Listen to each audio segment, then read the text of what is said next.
take it out because the cord's short. But if you want to put it this way, you can. Easy enough. That's perfect. Okay.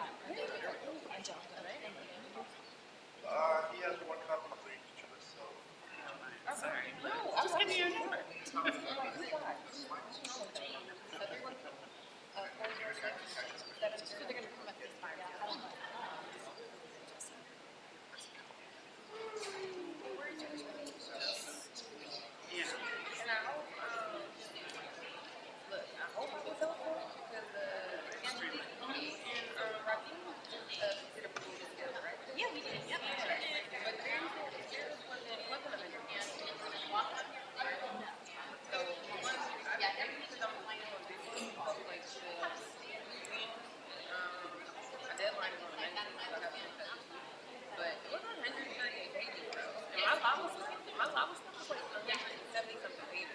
When you're saying the pages, is that your document or the document that reads?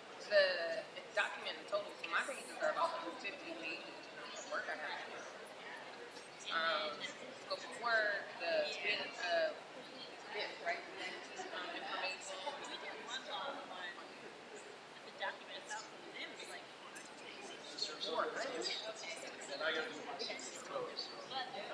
not the pages. This was call out for different things. It was like 900 pages. So they're pretty nice. Yeah. Okay. So the way. Okay. Okay. So the way we're gonna do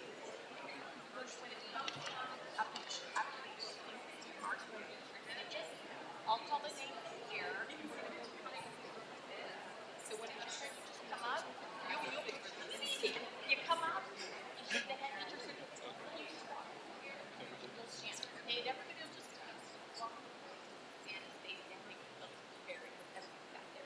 We're gonna all make that like this night. That will happen outside. When we get our certificate, it's not like we're at no, we're not gonna do that at this time. Yeah, but we'll do it at the end. I think the board members. Perfect. And then after there's things you can take individual photos, you can drive the photos, you have the photographer take photos of you, all the certificates with you. Okay? We'll do it that way. Thank you.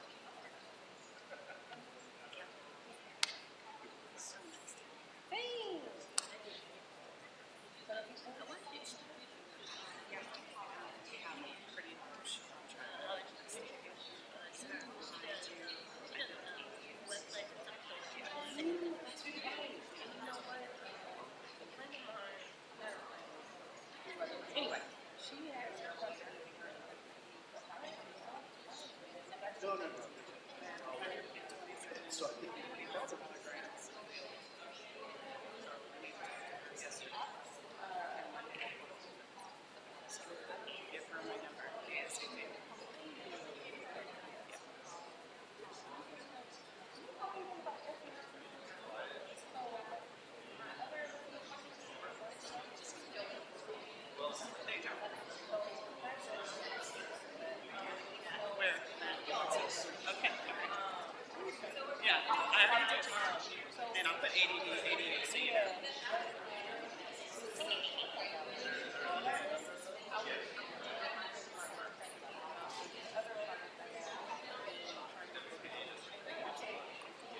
Audio test, testing 1, 2, 3. Audio test, testing 1, 2, 3.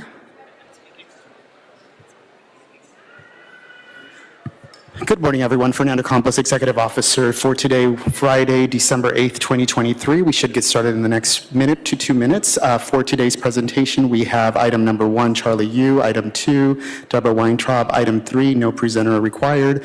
Item 4, Gary Brandt. Item 5, we have 5 presenters, Norman Tanyana, Richard Pedrosa, Ruben Flamenco, Shirley Lau, and Scott Gibson. Nothing to report from the Bureau of Contract Administration for item number 5. For Bureau representatives that are on the line through the Zoom application, thank you for joining us this morning. Should the board have any questions for you, we will open up those audio lines for you. This is for Hub Cox, Prashant, Maria Martin, thank you very much for joining us. Just for confirmation that you can hear us, Angela Martinez, good morning to you as well. I'm going to open up the audio lines for Angela. Angela, if you can just confirm you can hear me through the Zoom application, just want to confirm. If you can please unmute your microphone. Hello. Hi, Angela. Good morning. Are you able to hear us loud and clear? Yes, sir, I am. Thank you. Happy holidays. Thank you. Likewise. Great hearing confirmation of the Zoom participants. At this time, we do have 4 commissioners in the room. Today, we have Commissioner Villegas out on an excused absence this morning. President Garcia, we can go ahead and get started if you'd like. Yes, let's do. Perfect. You're now in record mode. Okay, great. Thank you very much. Good morning, everyone, and welcome to the regular scheduled meeting for the Board of Public Works for Friday, December 8th, 2023. Dr. Campos? Good morning, everyone. Fernando Campos, Executive Officer, establishing roll call and quorum this morning. We have President Garcia, President Pro Tem Davis, Commissioner Corzan, and Commissioner Reyes. President Garcia, you do have a quorum. For the record, we also have Adina Openstand joining us from City Attorney's Office this morning. President Garcia, at this time, we do have public comments received. We also received public comments. We also received speaker cards on all the items for today's agenda. There is no Neighborhood Council commentary comments received for today's agenda. Thank you for that, Dr. Campos. We have a very special day today here. As you can see, our chamber is full of great people. Welcome everybody to Friday here at the board. The meeting has started, and so I'm just gonna ask for everybody to take your turn when you speak, and we are gonna give 1 warning, and that is all. Thank you for that, and please no interruptions. If you can lower down your cell phone too as well, thank you, appreciate that. We are going to celebrate this morning the presentation of the Small Business Academy graduation class of 2023. Yay to that.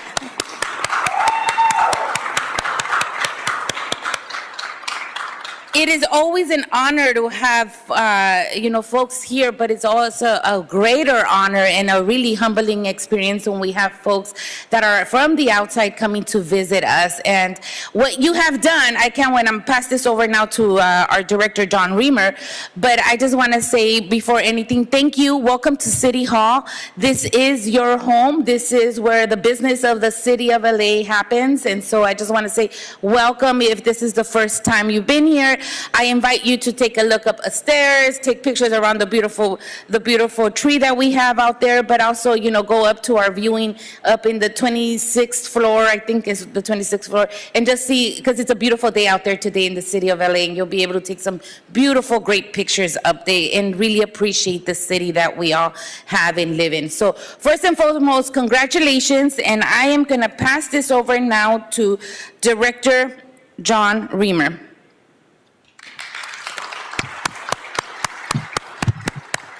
Well, good morning. And Madam President, thank you very much for making room for us, allowing us to come here in this majestic place to recognize a phenomenal purpose, really has been. And I give kudos to you and this board for your support of the Small Business Academy, and dare I say, our mayor, Karen Bass, because she has been very clear in communicating the power and the purpose of small business and how important it is for us to lock arms together and make change and make difference. Back in 2014, we started this journey with our Small Business Academy. And our goal, quite frankly, was to create the environment where our businesses in this city could participate and engage and give back. And so many of them wanted the opportunity and just could not figure out how to penetrate that door, how to get inside, how to find that connection. And we wanted to, quite frankly, figure it out as well. What could we do better to help the small businesses, and what could the small businesses do to help us?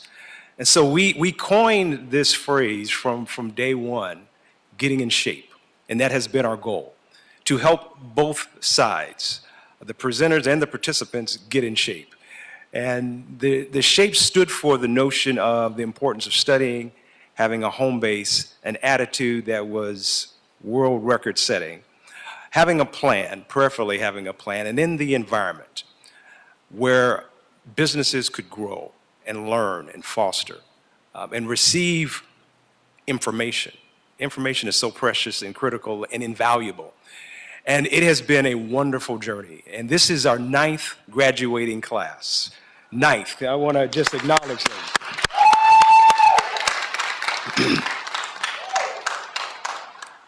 "24 individuals. We had 84. And this was a hybrid.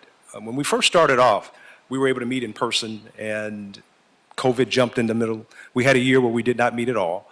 And this was our first year where we slowly transitioned back. Our first meeting was in person at Department of Water and Power, and then the last meeting here, and the others in between. And before I go too far, I do want to take a moment to recognize and acknowledge what I want to refer to as the web. And I was thinking about this. You know, spiders can be irritating for some people, and during this time of year, as the summer is closing out and we're into the winter, I'm still finding myself as I go on my walk, walking through spider webs. I can't necessarily see them, but they're there. But what spider webs have a tendency to do is hold as well as gather.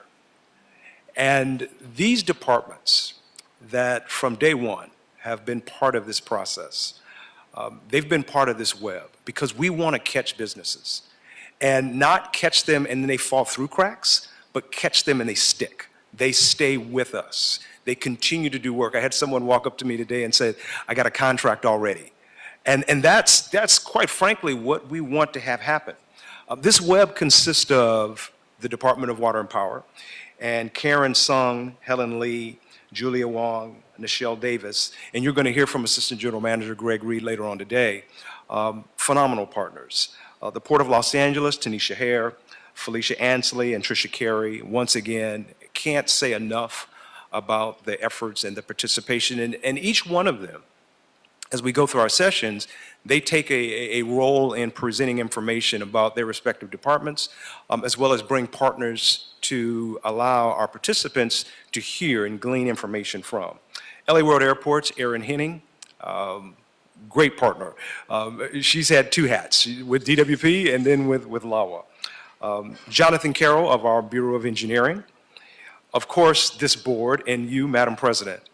You have been a phenomenal support for us and all of our commissioners. And then our mayor, Karen Bass. Again, her making small business a topic that she will not let leave the ears of those in the city. And the importance of ensuring that we create that environment for them has done nothing but help fuel our desire to continue to do the Small Business Academy.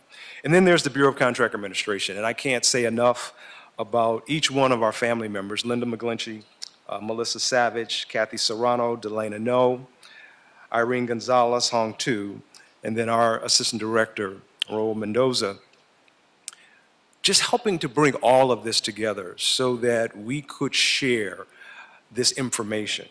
But ultimately, it's the participants. They were phenomenal. The first night we met, it was so energetic. It really was.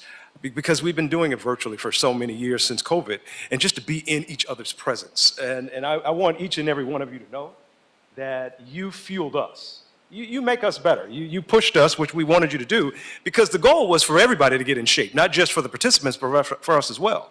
We also wanted to study and make sure that our home base was solid and our attitude was right in dealing with businesses. Yes, we're the second largest city in the nation, of course, but we certainly can humble ourselves and learn from those who know some things that we want to learn from.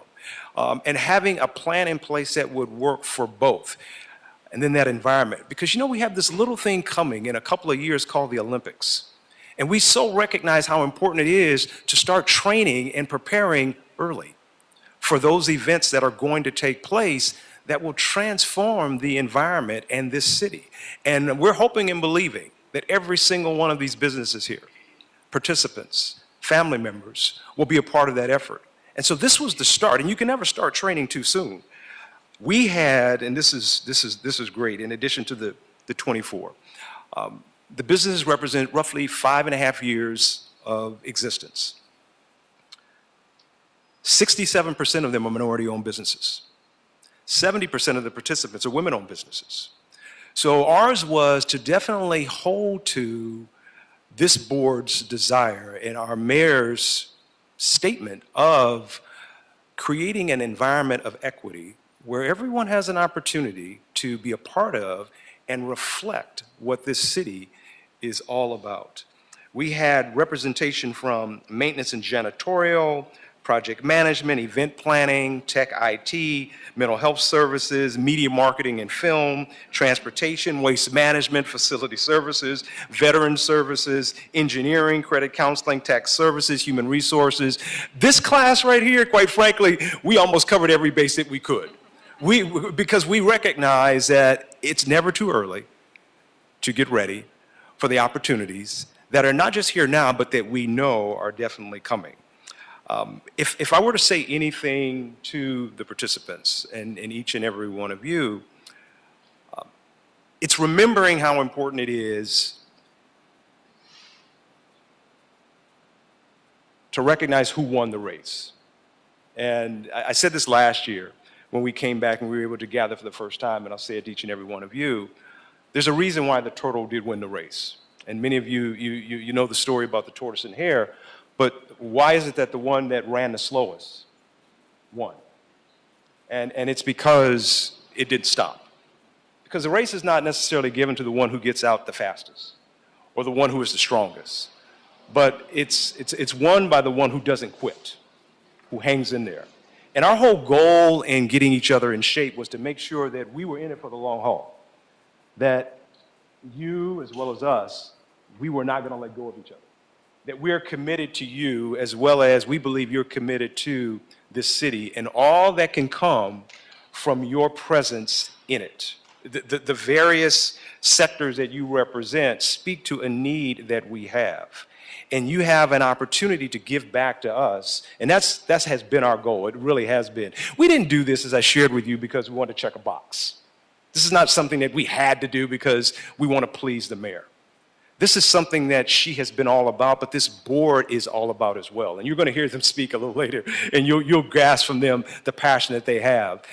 They enable us to do this, and you fuel us to want to do this. And I would encourage you to think of something. What is it that you want to achieve? What is your goal? What is your aim?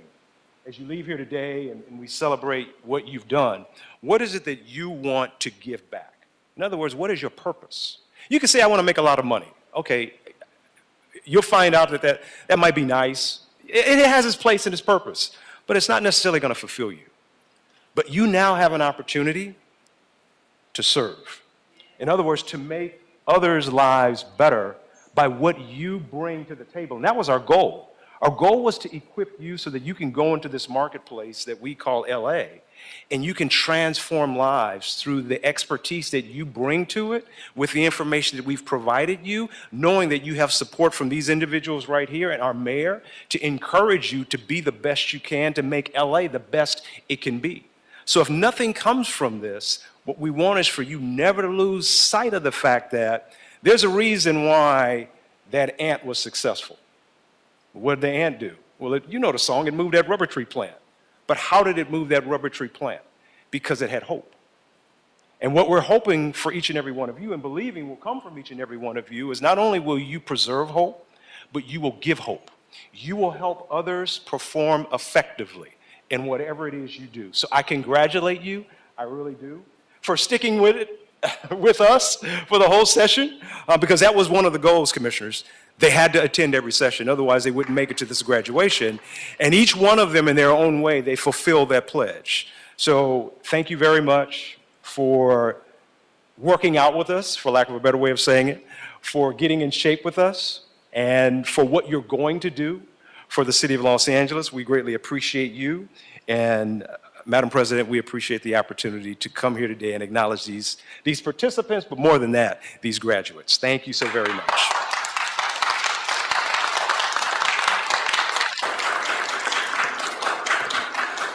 Thank you, John Reamer. It's always, John Reamer is like so inspirational, and so, he always has the right words to say, so it's so hard to follow him.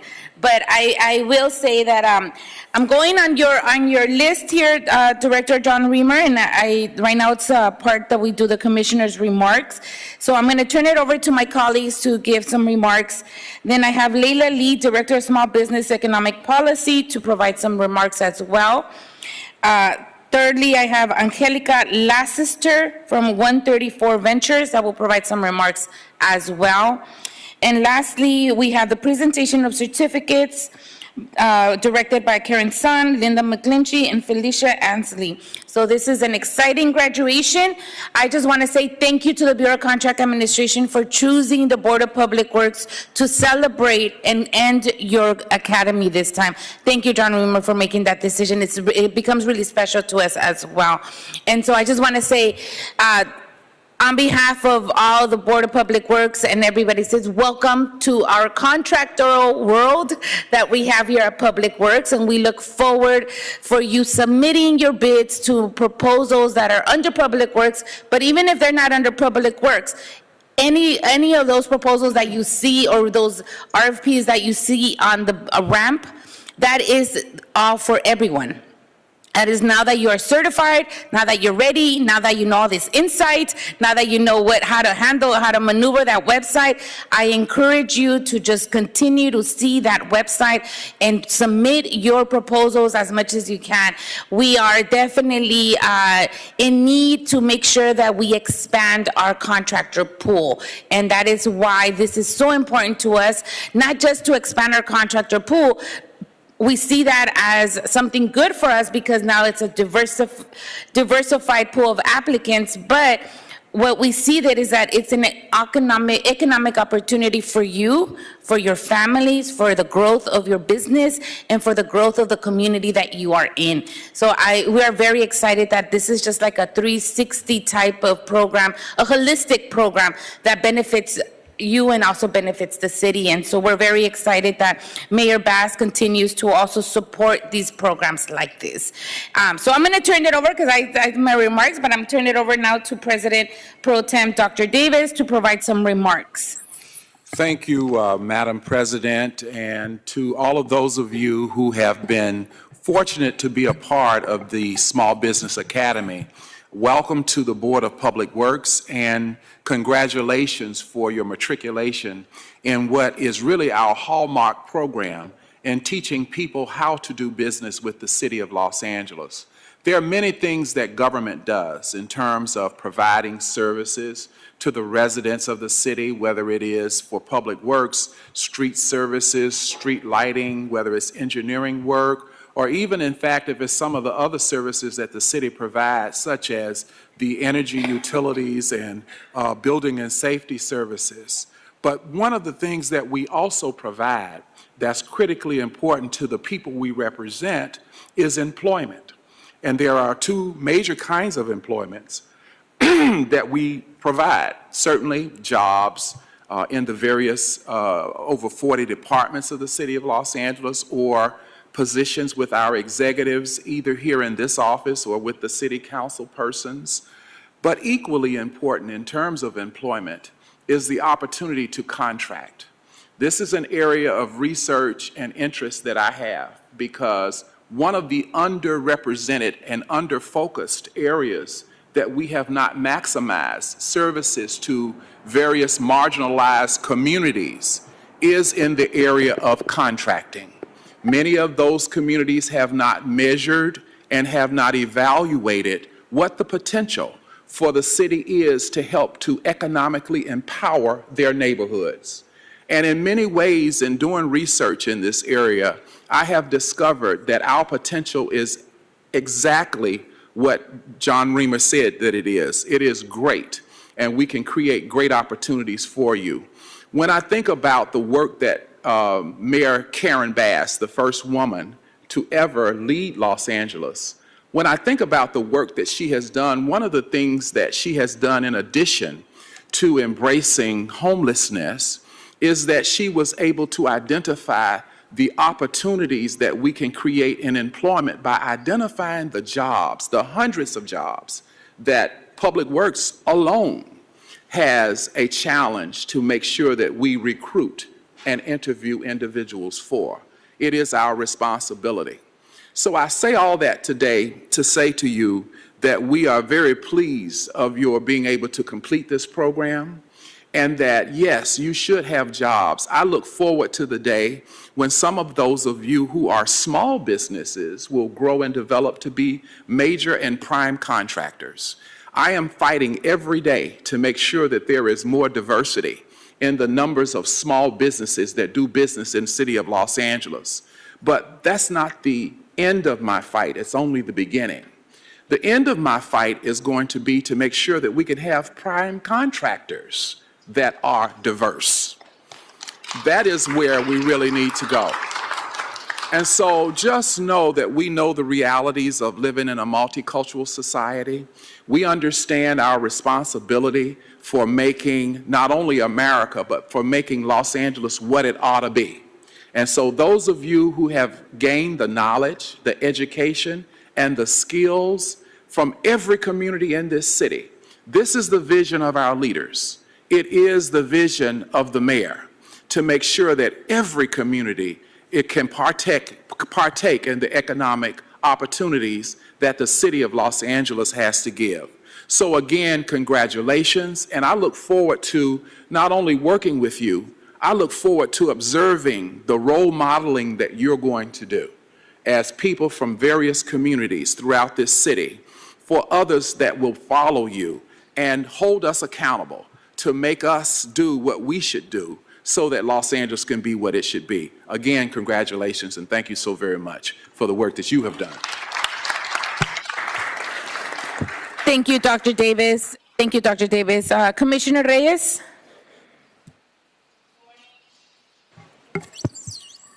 It is with great pleasure that I extend my warmest congratulations on the successful completion of your program. As small business owners, you have shown immense dedication and commitment to enhancing your skills and your knowledge. And for me and for us on the board, that is truly commendable. And throughout your training journey, you have demonstrated a remarkable thirst for learning and a willingness to adapt to new ideas and strategies and what it takes to be a successful small business owner here in the big city of Los Angeles. Sometimes it's daunting. When you first started, you're like, how do I get even my foot at the door? Who's gonna guide me? What are those strategies? What are those requirements that are needed? Well, you took the first great step, and now you've completed the program. You have earned an armful of knowledge and skills, and for that, that is truly inspiring to us. And by investing your time and your effort into this program, you have taken a significant step towards achieving your goals and unlocking your full potential. You are the lifeblood of our economy here in the city of Los Angeles. You just don't realize that yet. But when you're successful, when you partner with other businesses and you enter into contracts with the city of Los Angeles, You have unlocked that full potential to be successful and to also contribute to the economic lifeblood of our city. I would also like to acknowledge the invaluable support and guidance provided by the Bureau of Contract Administration, by the trainers and the mentors who have been instrumental in shaping your learning experience.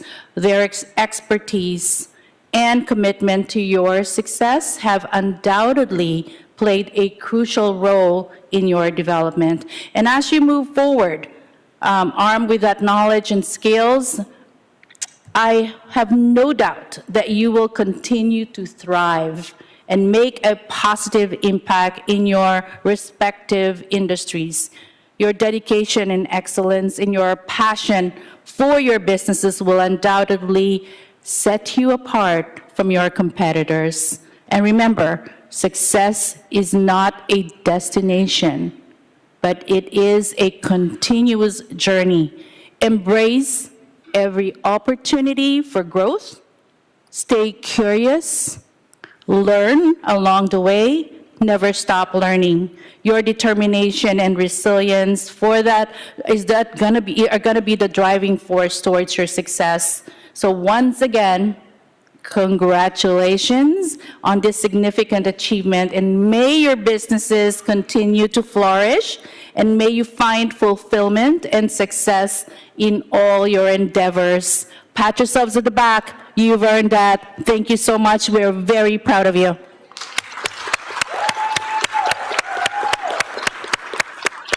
Thank you, Commissioner Reyes. Commissioner Corson. Thank you. Congratulations to all of you. I'm a small business owner myself, and it's actually just my brother and I, so really small. And for many years, we always talked about how come we never go after city contracts? How come we never go after government contracts? And I see a few of you nodding because you've probably been in that same boat, and we were just too lazy. That's the truth. Like we didn't want to go through the process of figuring out how to do it. We never went through the Small Business Academy. We never even signed up for the online platform of RAMP or what was there before. So it's really a testament to your willingness as business owners to step up to the plate and look for new opportunities. And as someone who is a lazy business owner, I can appreciate what it means when someone steps up to the plate. And I've been fortunate to have been in this role for almost 2 years now, coming up in March.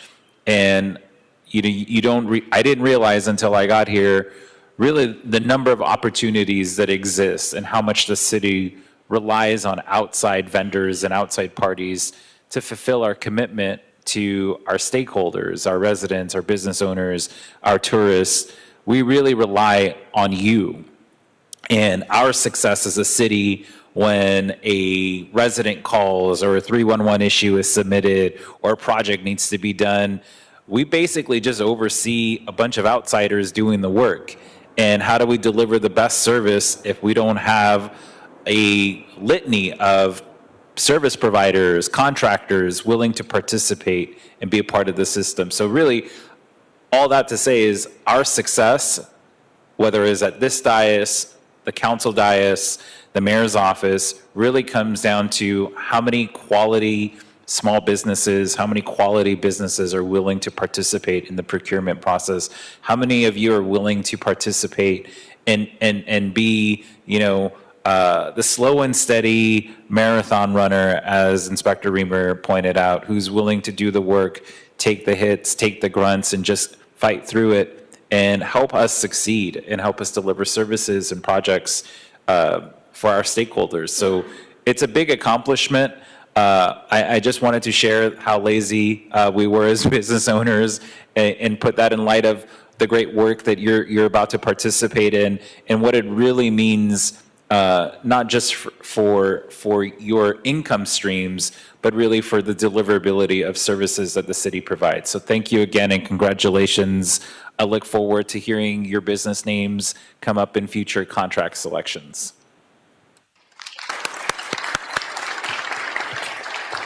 Thank you, Commissioner Corson, for that. And I do want to say, I think I'm safe to say this, and I look at John unless he's going to throw like a pin at me right now.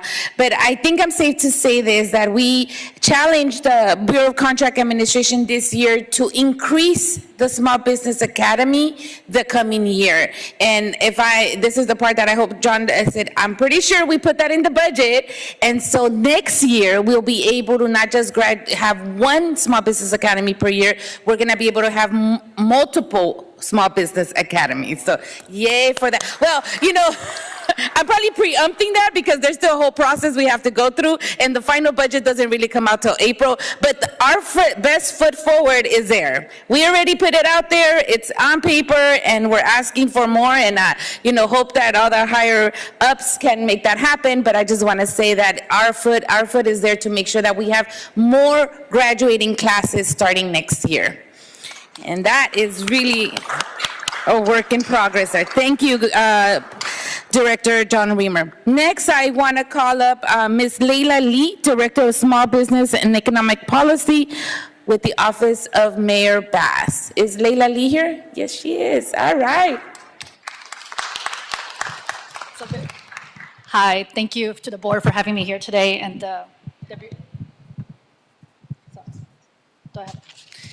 so I'll just go really close to the table. And the Bureau of Contract Administration, well, I just want to say congratulations, everyone, for making this far. So my name is Leila Lee. I'm the Director of Small Business and Policy for the Mayor's Office of Business and Economic Development here. And I'm so thrilled to be here on behalf of not just our Mayor's Office, but also Mayor Bass. She really sends her congratulations. Through my position, I'm granted the opportunity to meet so many small businesses, including the first graduating class of the Small Business Academy. And what I can share with you today is just that showing up matters. Your commitment matters. What you do today really is going to make a big change for you. And I've seen it again and again. And whenever I ask people, what did you do? And I can't tell you how many people told me they went to the Small Business Academy, and that was what propelled their journey to a contract. So as long as you stay committed and persistent, you get there. And I think that's the big lesson that I have learned. The people that give up halfway because they think contract's going to be easy, yeah, they're not going to last. They're not going to get a contract. But those that stay committed, they get there. So that's very important. Each year the city spends over $4 billion in contracts. That's $4 billion. In total, actually, was $7.9 billion that we spent last year. So what is this? And this is what's so important for us. Over 98.9 businesses in the city of LA are small businesses. 98.9. Why would we want to give our contracts to big businesses? I mean, let's think about it, right? What's the mayor's goal here? Get jobs. So if we keep on giving contracts to businesses outside of the city, big businesses, right, we lose as a city. This is why this is so important to the mayor. In fact, over 50% of all jobs are from small businesses. 60% or more of net new jobs are from small businesses. So long story short, contracts equals jobs, and jobs equals a better economy for our city. And this is why the mayor has made this such a commitment to her economic agenda. So, in fact, she actually signed, I don't know if you guys follow this, but on June 22nd, she signed Executive Directive 4. And that is Executive Directive 4 instructs departments to kind of assess the permits, the taxes, the processes, and timelines that the city has for businesses. And through that process, one thing that came important, we were thinking just like opening new businesses, how long does it take? And the mayor wanted to make sure that included process of payment. Because if you don't have money to get paid right away, you're not going to be able to survive. A lot of businesses, we're talking about week to week, month to month, and she understands that.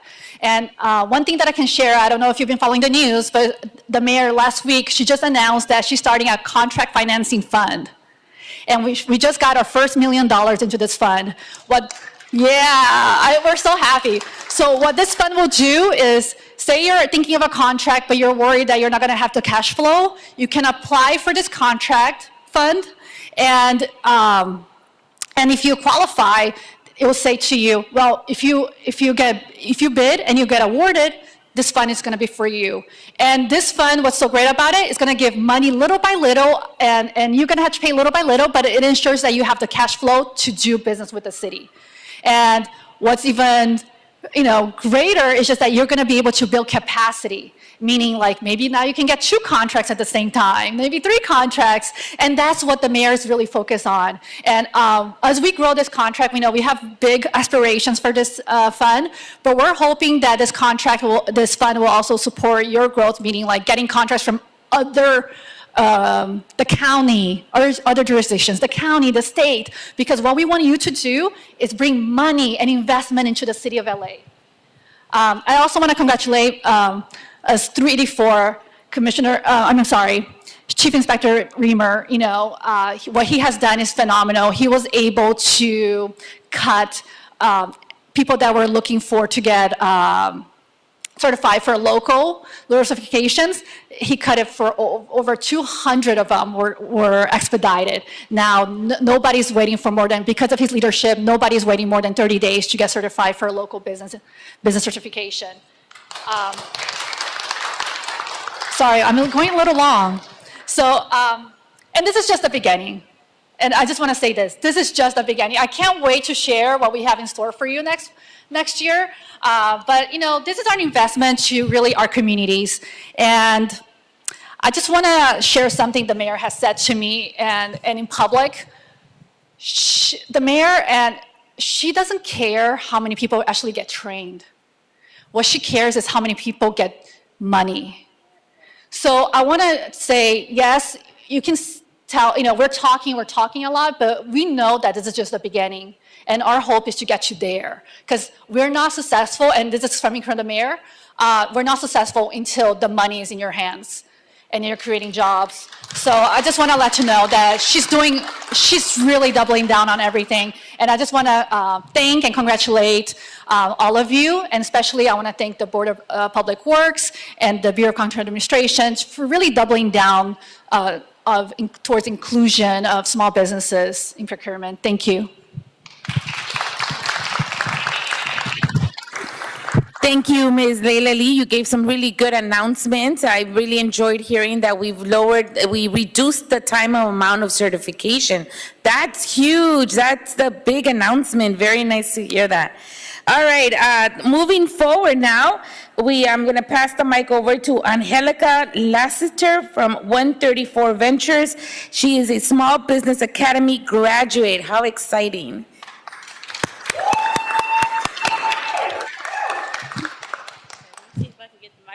She did. I like that. Yeah, go ahead. All right. Hello, I'm Angelica Lassiter, however you want to say it. Just call me. Either way, I don't care what you call me, just call me. But I think we should give a round of applause to us because we did this. Like, we showed up.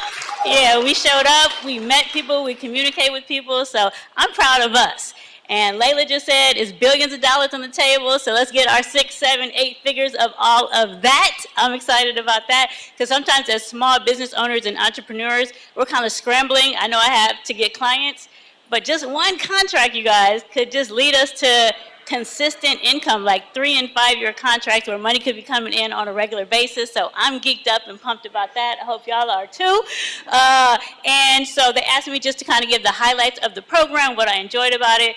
And if I'm being honest, it really is you guys. Like me connecting with you guys, doing Zoom calls, talking to you guys, like that was the best part of it. I've even bid on some contracts already with people, with my girl Tiz and Roxanne. So you guys, the room is filled with people who are making money, who have connections. So that's been the biggest highlight. We also did the diversity fair where we got to connect with all these primes, like people who shook our hands, people who asked for our cards, people who said, like, email me. I thought that was really, really cool. And then also being on those Zoom calls every week just kept us accountable, kept us in the game, kept us, motivated, like we really can do this. And being able to get those emails and those telephone numbers didn't hurt either. So I'm grateful for everybody who was here, everybody who ran the race, and I'm glad that we made it to this far. And 2024 and beyond, let's go!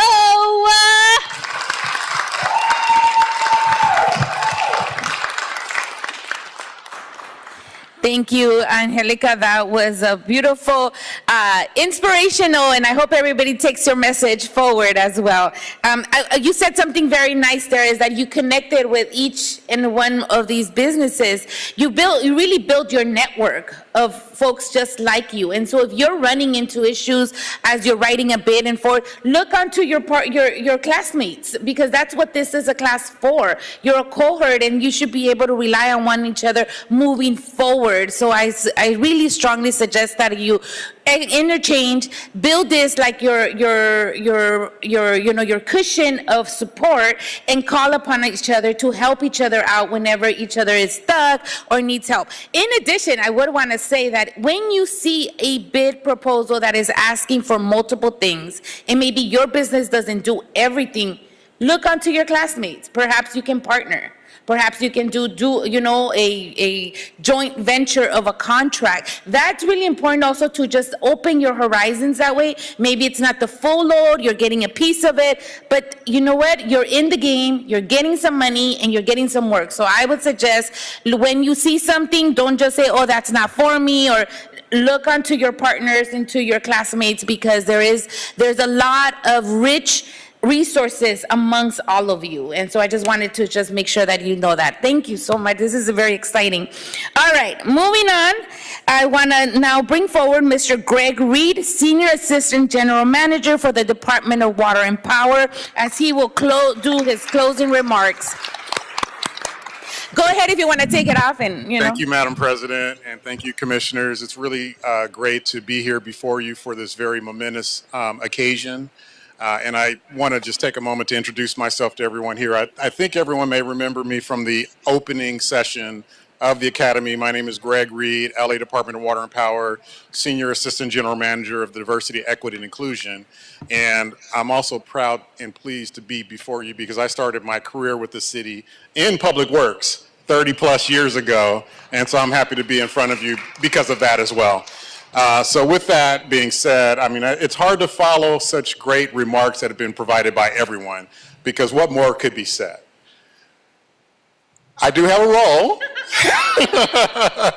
and my role is to be here on behalf of the Department of Water and Power and to congratulate the class of 2023 and the Small Business Academy. So let's have a round of applause for all that you've accomplished up until this point.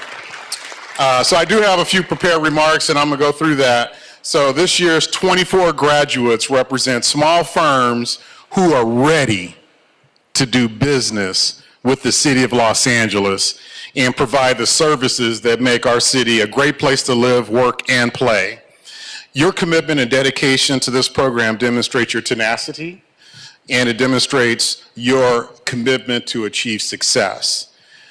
Thank you to our partnering agencies, Department of Public Works, LA World Airports, the Harbor Department, and our collective efforts to deliver our 9th Academy. So far, we've had 200 plus graduates from this program, and now we're graduating an additional 24. And it sounds like we're going to ramp up our efforts with more classes to come each year. So that's fantastic. And let me just make a comment on that, because, you know, this is an important program, but it's not the only thing. There's many elements that need to come together for all of us to be successful, both you and our departments. The expediting of certifications for small business is a small part. Aligning the opportunities with the capabilities that you all have is a small part. But all of these elements of the ecosystem need to come together so that we can maximize the opportunity for you to be successful, but also maximize the opportunity for the city to be successful. I think Layla Lee said it excellently, and by the way, I happen to also serve on the ED4 committee with Layla Lee, is there's more to come. And I can tell you at LA Department of Water and Power, there's more to come. And it's exciting. So we have to build the ecosystem to make all of this work. So with that, doing all of this demonstrates your commitment to success, and it's our investment in you to ensure that your businesses flourish. This program also, you know, clearly from Layla's remarks, demonstrates the mayor's and the city council and all of our collective boards' commitment to and the importance of small business growth and development. And Layla said it great. You are employing the majority of our residents in our city. So your success is completely tied to the city's economic vitality. That's why this is so important. We got to get this right. We can't just focus on the big major corporations who always gobble up all the work. So this is just one small part of moving the needle forward, and more is to come. So with that being said, it can't be understated that you are the backbone of the city. Yeah, we have the big companies in our backyard, AECOM, SpaceX, but we all can't get jobs with those big companies. And you are the engine that drives employment for Angelinos. So with that, let me go to my next remarks here, but bear with me. I just want to take a moment to give special recognition to Mr. Reamer. Where's John? Where's John? Oh, there we go. I can't. John, I want to say that, this program is a direct reflection of the vision and the leadership that you display, and putting in a mechanism and a system that helps promote our small businesses. You've been instrumental in founding this program since its inception, and I want to thank you for your leadership, for establishing a platform where knowledge can be shared, where relationships can be formed, and business opportunities could be opened up in ways that have not been opened up before. So with that being said, I want to most importantly thank you for caring. Right? When we have leaders who care, then we will see results. And I want to give, John, my deepest sense of gratitude, and if everyone could just join me in a round of applause for Mr. Reamer. So with that said, I'm going to close my remarks by saying that DWP and our sister agencies are here, committed to your success and the broader vision of strengthening small businesses in Los Angeles. So I want you to consider your graduation as a license and a backstage pass. Because if you have challenges with any of our business processes in the city, you can call me. You can call John. And I probably have it on good authority that you call some of our board members here as well, because we have invested in your success, and the last thing we want to do is to see you have challenges that you cannot overcome, right? So consider this your backstage pass, and I think it was said very well that this is not a culmination. This is a jumping off point. This is a beginning. And so let's look at this as a launching pad to greater success.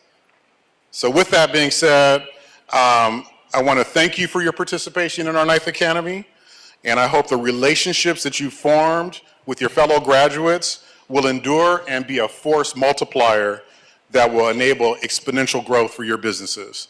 So with that being said, be well, and I wish all of you a happy holiday season for you and your families, and may you have a prosperous 2024. Congratulations again. Thank you, Board President. Thank you, Commissioners.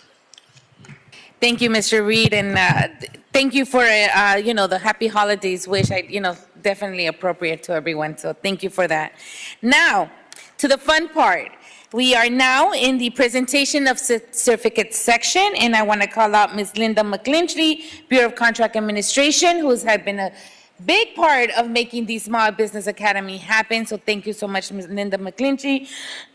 Ms. Karen Sun from Department of Water and Power, and Ms. Felicia Ansley from the Port of Los Angeles. Okay, so for the presentation of certificates, we're going to, as you receive your certificates, I'm going to call each of your names out. If you would come up, receive your certificates, and remain standing up front. So the first certificate goes to Aggie Patton, Four Seasons Facility Support Services. Congratulations. Lenise Toppin, Diamond Life Enterprises. Oh, do you want to, I apologize. You know what? You want to pause for just individual photos? Yeah. Real quickly? Apologize. Aggie, you want to come first? Sorry about that. Okay, we'll do it quick.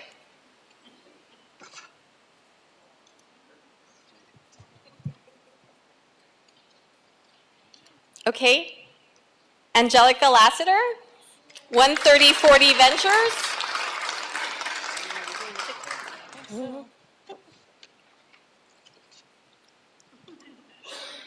Omar Mohammed, Crenshaw and Clark Financial. Congratulations.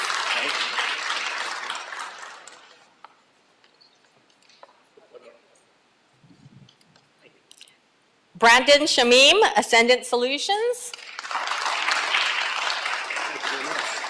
Congratulations. Roxanne Hawkins, Simply Media Now. Hey, Roxanne.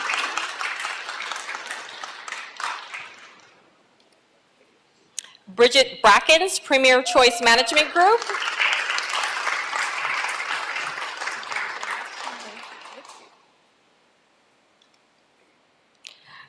Ruth Emanuel, Vireo LLC. Congratulations.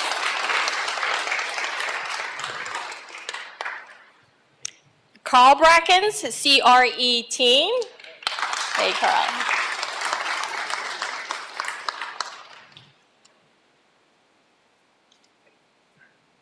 Sarah Bailey, SB Productions.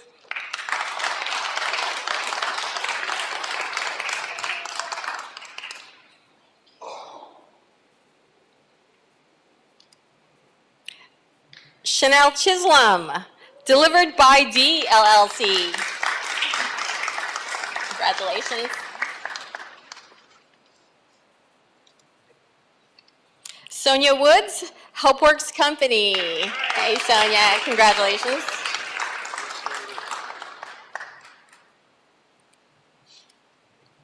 Okay, Damarius Benitez, Alexander Construction and Engineering. Yay. Congratulations. Okay, Stacy Johnson, SAJ Enterprises LLC. Hey, Stacy. Oh, so you're on this side, Stacy. Thank you. Okay. Jessica Leslie, You, Me, and Sciences. There we go.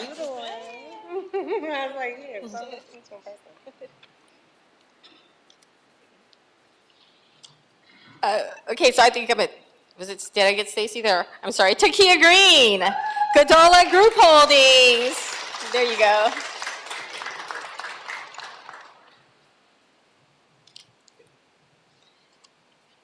Catherine Peoples, HPP Cares.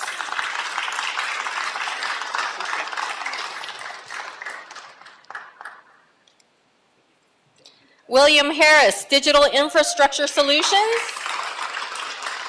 Good job, William.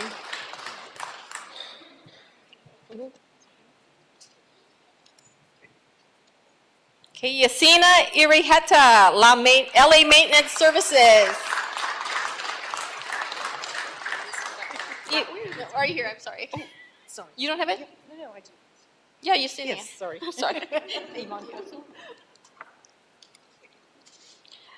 Okay, and last but not least, Yvonne Coulson, New Horizons Home. Yeah.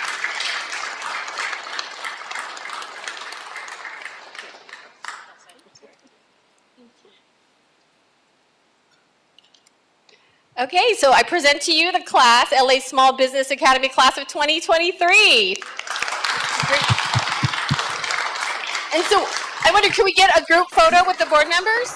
Yes. Thank you so much, everyone. Congratulations. And now we all go out here to City Hall steps and take some few pictures as a group, and then you guys can enjoy the rest of the day after that celebrating. writing proposals, by the way. Thank you, everyone. Thank you for everyone to make this happen in the Bureau of Contract Administration. You are absolutely doing a wonderful job. All right, for those joining us via the social platform, it's going to take about 5 minutes, and we're going to go out and take some pictures, and we'll be right back. Thank you.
Attorney's Office is stealing from the public.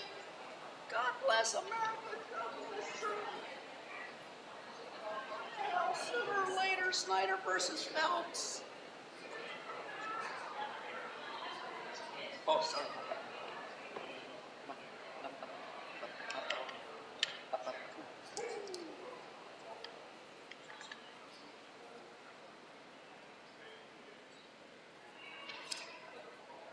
Thomas Peter was a DWP criminal for ripping off the public and inflating the bills to the public.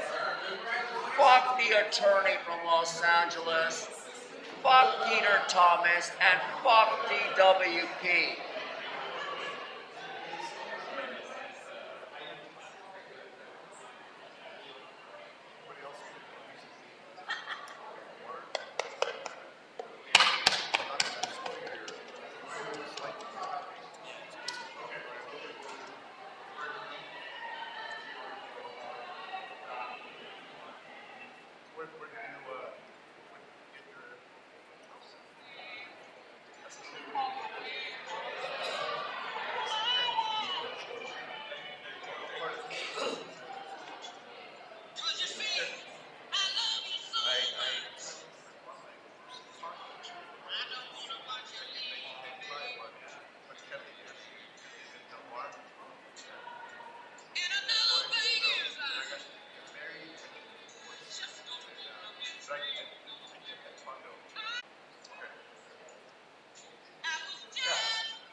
Yeah, yeah, yeah.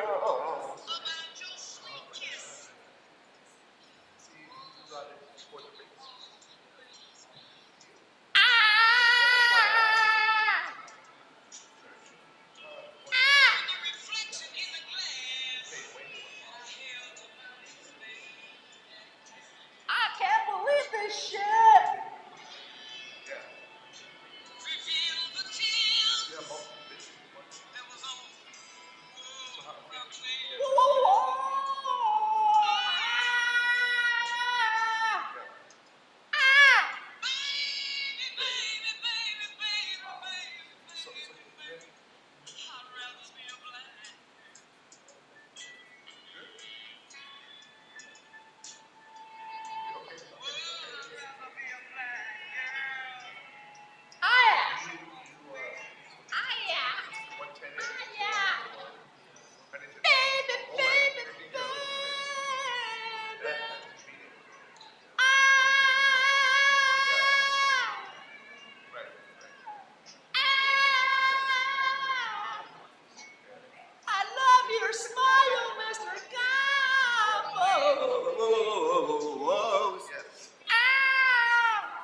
party, party time. About the business is where we have it right here. Mirrors are looking down at me when I come to the meeting. I don't care what you think, 'cause I'm black and I stand out so well in the dark. Boogie, boogie, dance.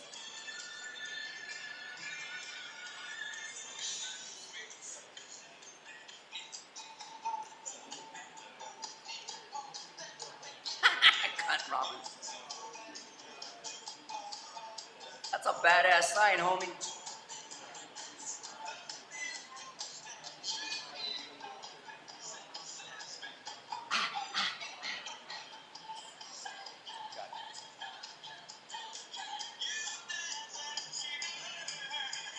Dance.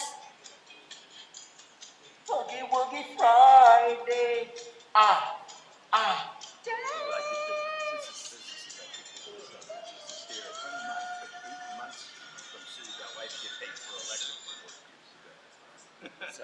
So now you see how they try to ambush us? They call our names out first. If we're not here, we get put us at the end. So, oh, we called your names, you weren't here. That's the way we can play. Now we have to play switch up.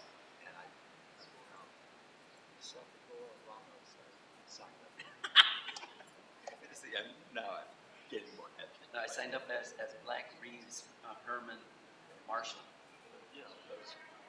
I never thought the idea being Hollywood. You know, so yeah, so they have all kinds of names. You see, if we get a Hollywood name, 5 years after we don't use it, somebody else will get that Hollywood name. That's how they operate. Yeah, something like that.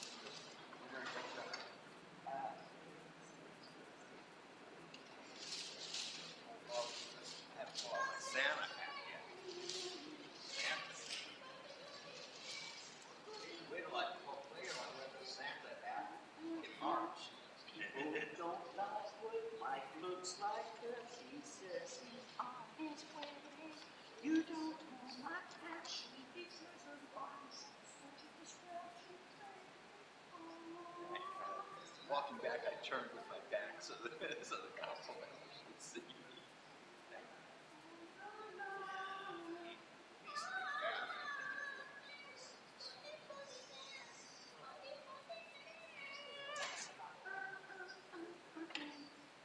Christmas is coming, isn't very fast, so it's my dream.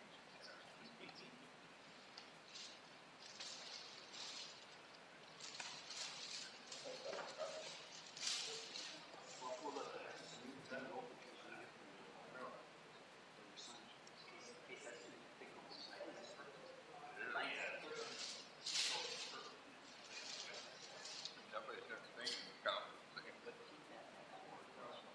Yeah. That's a good little bungee right there.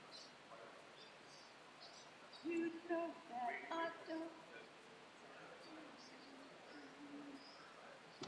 See, I like the Santa hat I did where you're around. Keep your head warm. Huh? Keep your head warm. Yeah, you know, mine was a great hat. Oh yeah.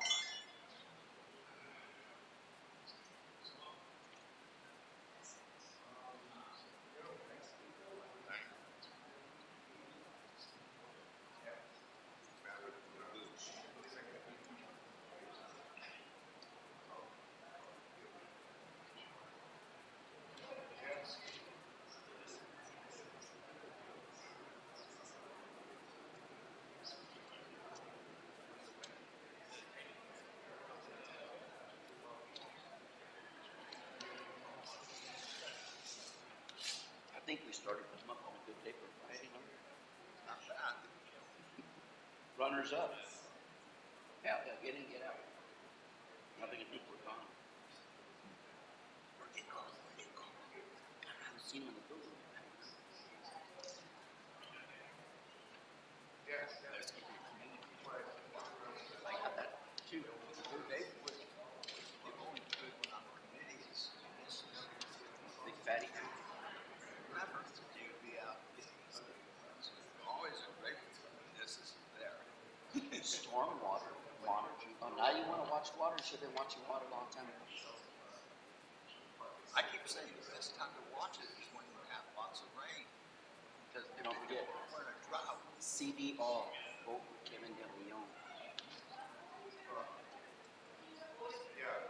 CD Dave, Negro Price. That nigga don't know shit about requesting outdoor museum project.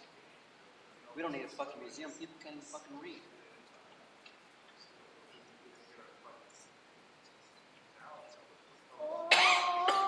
Nothing I say will change. How much do these things cost? Contract awarded and restated agreement. Excuse me, I haven't seen $1 figure out. French Ho ho ho, Santa's so generous he gives a blank check. Coming down his sled to rescue you. You know you need your boogie woogie shoes. Love in the city is gone.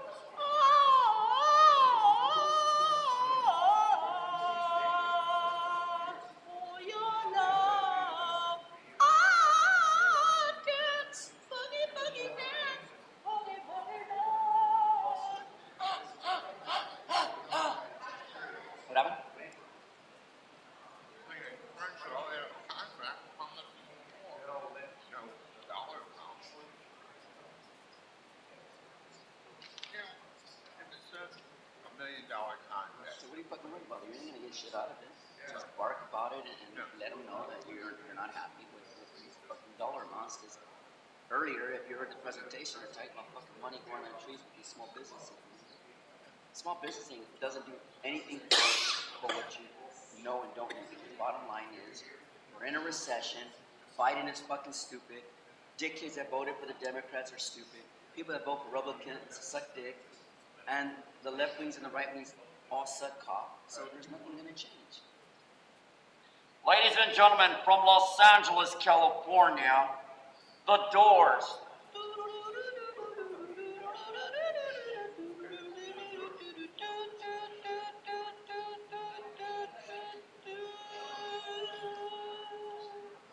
They say it wouldn't be untrue. You know they would call me a liar if I only knew all the rules. Come on, baby, light my fire. One thing I wish we would Come on, baby, light my fire. like in Florida Public Works, we had a David Council, okay? It's our money. It's not the board of private roads, it's not country. Can't answer that one. I'm just saying. Yeah, but I can't answer this shit. I ain't worried about their Drop the pen. Drop the pen. Where? Down there. Thank you, sir. I forgot my court people at home, so I'll do it Monday. Fucking slacking. Too much pressure. Under pressure, I can feel it on me. It's straining me. I don't want to. Under pressure, I can't see. I'm blind to reality. But if I can find Fatty Mommy is back. Do-do-do. Do-do-do-do-do-do. Do-do-do-do-do-do. I'm under pressure. I can't believe this shit.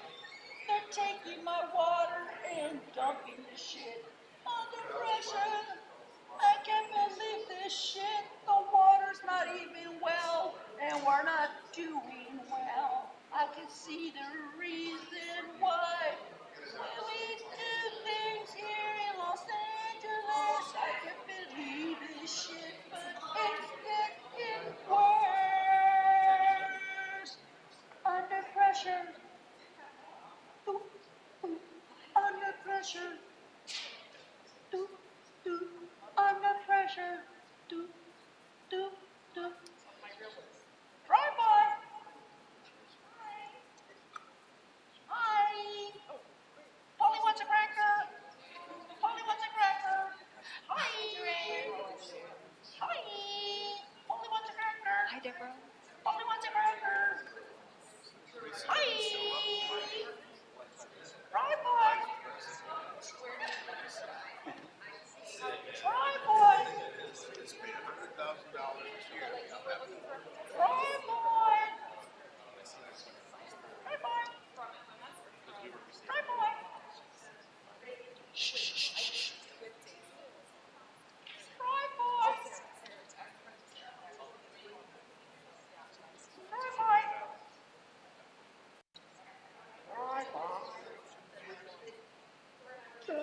Ready?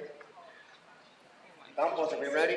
Oakland used to be business friendly, and now it's become a business hospital. They used to get most of San Francisco because roads, union. Mr. Campos, Mike Greenspan says that he got the union backing him up, not up his ass. Containerized condos and get San Francisco. Ready?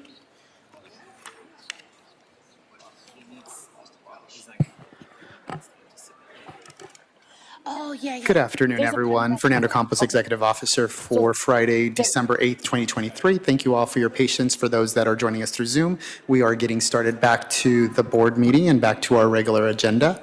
Again, it was a great celebration this morning on the Small Business Academy graduates, and again, congratulations to all honorees. For members of the general public that are joining us through the Zoom application, at this time, if you would like to provide general public comment or if you would like to provide general public comment or commentary on any of the items for today's agenda, if you can please raise your hand at this time by pressing *9. For members that are here in person in City Hall, I've received several speaker cards, but if you'd like to submit other speaker cards, this is your opportunity at this time to submit those speaker cards. Again, this is for general public comment or commentaries on any of the items for today's agenda. Reestablishing quorum and roll call this morning at 11:23, we have President Garcia, President Pro Tem Davis, Commissioner Corzine, and Commissioner Reyes. President Garcia, you do have a quorum. Very well. Thank you for that, Dr. Campos. Going back now, thank you everyone for really enjoying that graduation. And it's a really nice way to make sure that our folks in the city of LA have an economic platform. So thank you for that. Now, moving to our general agenda. I am going to take public comment now, and I believe we have public comment on general public agenda. Dr. Campos? Yes, we do. We do not have any members of the general public on Zoom that would like to provide general public, so no Zoom callers at this time, but we do have speaker cards for general public comment. I believe Herman. Yes, I believe I have 2 for that public comment card. Okay, I have somebody starting with the letter F.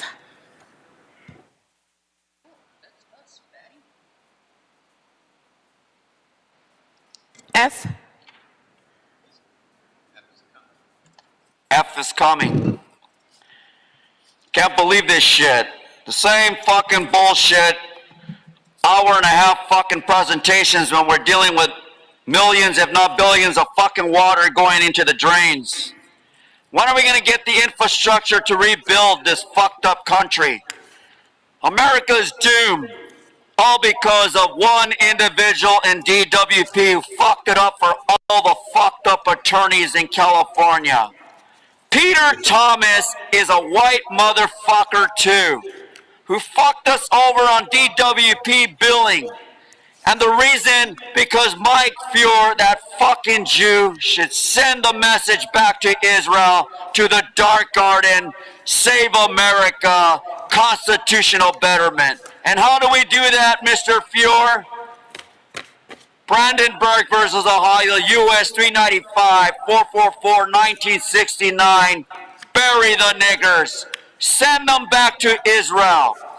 For the reason, if we were at the water, in the interest of water, Hamas wouldn't be in its ongoing battle with Israel for the waters to come back to Hamas.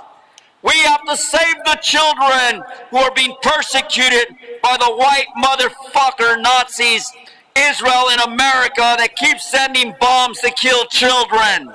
Why is that? What fucking problem do you not understand that we are not policing the world? One God will do all that. God will kill them all and sort them out later. In the book of Genesis, he showed that in the biggest flood of them all. And in the book of Revelation, 42 USC 1983 polite, fuck you.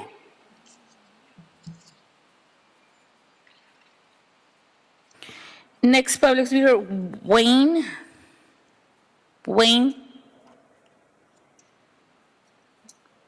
Wayne, last call. Okay, moving on to Greenspan. Yes, Mike Greenspan, the Jew who won't go back to Florida. Antichrist Catholic order, but I'm defying them. Anyway, let's talk about, you had this thing for businesses. Let's give a reality look at businesses in LA. A late friend of mine retired as an electrician from CBS. And you probably watched some shows he worked on, like Hawaii Five-0, things like that. Well, guess what? He did electrical work on the side for the city of LA. And one time, he did a job for LA, and it took him 8 months to get paid. Yes, folks, that's the reality. So you can talk about all these funds for the small business. The reality was it took him 8 months. So the next time electrical work came out, he didn't put a bid out. And they contacted him. Well, why haven't you put a bid out? And he let it be known. It took me 8 months to get paid. I don't consider you a valid party to do business. And that is the way things operate in LA. I'm sure he was not an isolated incident. He was probably just the way they treat things in LA. So you can have these phony funds and do all the picture taking and the photo ops and everything else, but unless you get them paid in a timely manner, people aren't going to want to do business here, especially not the small people. The big guys, they can last it out, and if you guys maybe take a couple fiscal years to pay, then they could write it off and then later get the money back. But LA's got a fucked up attitude on business. So we can have all the dog and pony shows we want. I guess instead of council and police commission, you got to have your own dog and pony show.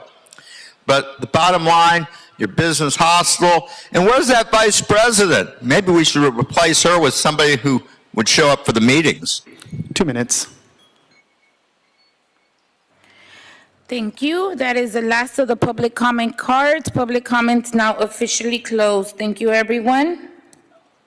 Moving on to the approval of minutes of Wednesday, November 22nd, 2023. Is there a second to my motion to approve this item? Thank you, Dr. Davis. Dr. Campos, there's a first by me and a second by Dr. Davis to approve the minutes of Wednesday, November 22nd, 2023. Absolutely. Let's start the voting tabulation. We'll start with you, President Garcia. Aye. President Pro Tem Davis. Aye. Commissioner Corzine. Aye. And Commissioner Reyes. Aye. This motion is adopted and carries unanimously. Thank you. Very well, thank you so much. Moving on to our first agenda item, this is a request from the Bureau of Sanitation in all council districts. I do have two public comment cards on that one. Reeves. Right here, ma'am. New fucking marshal. The new black motherfucking marshal that believes in constitutional betterment. Okay, this is to be relevant to item number one. CD all on BBW 2023-0707. Sharing agreement for a fucking stormwater for fucking monitoring coalition. That's where I'm shaking you, big mommy. And the reason, funding ceiling limit increase of $22,000 fucking dollars for infrastructure for participating in the Southern California fucked up stormwater monitoring coalition. We should do better. We should build wells. We should have off-site wells storing motherfucking water to water your fucking golf courses, water your fucking stupid ass greenery, and conserve the water so that one day when God comes here to rain a flood upon the inhabitants of this fucked up city, this fucked up country that you created, you shall know that the 10 Commandments hates you for prohibiting Americans who sleep on the goddamn You need to stay street. relevant to the topic. I'm If here not, to you notify the can't. Bureau of Sanitation, stop the watershed fucking protection division, build the wells, feed the homeless, get the fucking crisis of that fucking runoff water to wash down our sidewalk and streets, clean up all the fucking grime, shit, and piss, urine that you cunts, yes, I said cunts, leave on our streets on a daily basis because you're afraid to wash the shit away. This has to do with stormwater. you. Stormwater.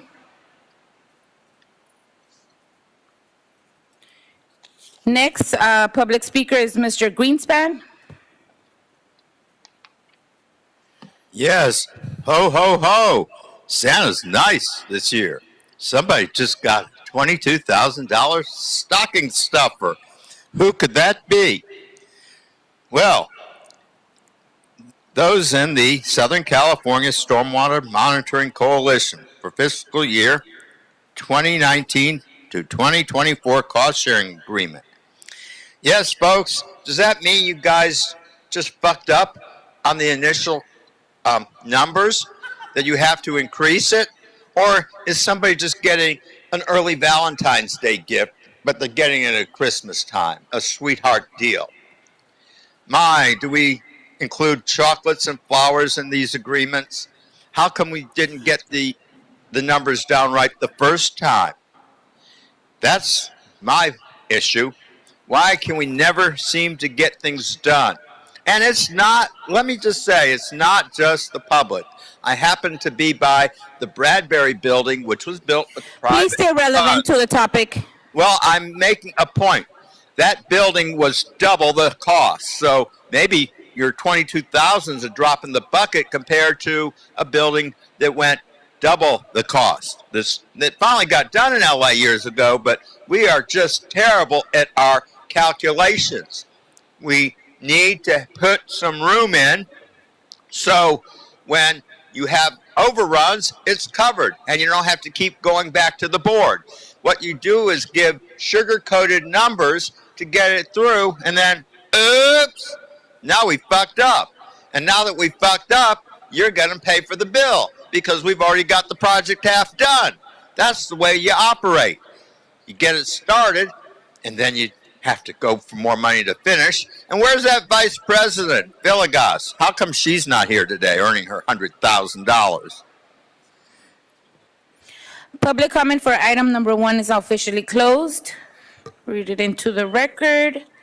We have Mr. Charlie Yu or Mr. Zhu on this item. This is a request from the Bureau of Sanitation in all council district for a cost-sharing agreement amendment. Southern California Stormwater Monitoring Coalition fiscal year 2019 to 2024 cost-sharing agreement. Recommending the board to, 1, approve the request for funding ceiling limit increase of $22,000 for participating in the Southern California Stormwater Monitoring Coalition fiscal year 2019 through 2024 cost-sharing agreement. And 2, notify the Bureau of Sanitation Watershed Protection Division when the ceiling increase is approved. And this morning, we have Mr. Charlie Yu and Mr. Miller Zhu. All right, welcome both of you, and the mic is yours. Thank you, President Garcia. Morning, everyone. Good to see everyone again. My name is Miller Zhou. I'm an environmental supervisor in the Watershed Protection Division. And here from our staff today, we have Charlie Yu, who's a senior chemist, and will be presenting the board item today. Yes, thank you, Miller. Good morning, President and Commissioner. You can move it. You can move the mic around. Okay. Thank you. Perfect. Good morning, President and Commissioner. I'm Charlie Yu from Sanitation Stormwater Program. I'm here to request the board to approve our funding ceiling increase by $22,000. And city joined the Stormwater Monitoring Coalition in 2007 and has been a member since then, and shared the cost for supporting the local stormwater research, and signed the agreement, latest 5-year agreement in 2019, and sanitation budget $160,000 at that time based on the previous budget, but due to the pandemic and the new requirement from the regional board, SMC expanded the research scope, and the cost increased proportionally. So our budget is a little bit lower than our contribution. So we are requesting the board to approve the ceiling increase, $22,000. That's all I have. I'm ready for questions. Thank you so much for that, Mr. Yu. Any questions, colleagues, on this item? Dr. Davis? Oh, none. No? Excuse Okay. me. Commissioner Corzine, I don't see your light. Oh, no, okay, no problem. All right, I guess we don't have any questions for you. It's a pretty on the board report, pretty self-explanatory there. Is there a motion on the table to move item number 1 forward and forthwith? Thank you, Commissioner Reyes. Is there a second? Thank you, Dr. Davis. Dr. Campos, there's a first by Commissioner Reyes and a second by Dr. Davis to move item number 1 forward and forthwith. Absolutely. Let's take the voting tabulation. Hang on, We'll start hang on, with you, hang on. President Garcia. Aye. President Pro Tem Davis. Aye. Is that an aye? Yes, aye. Thank you. Commissioner Corzine Aye. and Commissioner Reyes. Aye. This motion is adopted and carries unanimously. Thank you. Thank you very much, Dr. Campos. Thank you, everybody. Now you're good to go. Have a good weekend and enjoy. Thank you for bringing this up to the board. Moving on to item number 2, this is a joint report by the Bureau of Engineering and the Bureau of Contract Administration. We do have public comment on this item. Give me a second. Are we good to go on 2, Vahid? Commissioner Corzine?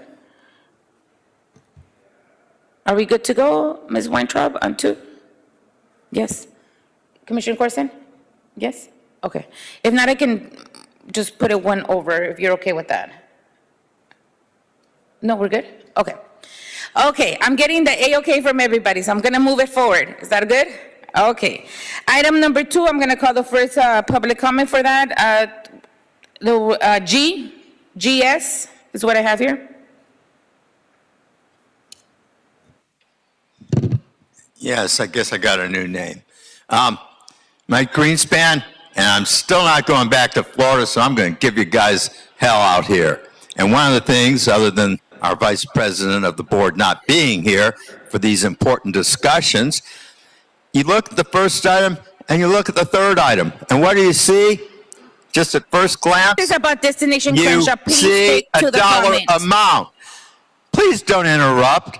Thank you. I'm comparing agenda item to agenda item because I come from a background where you compare.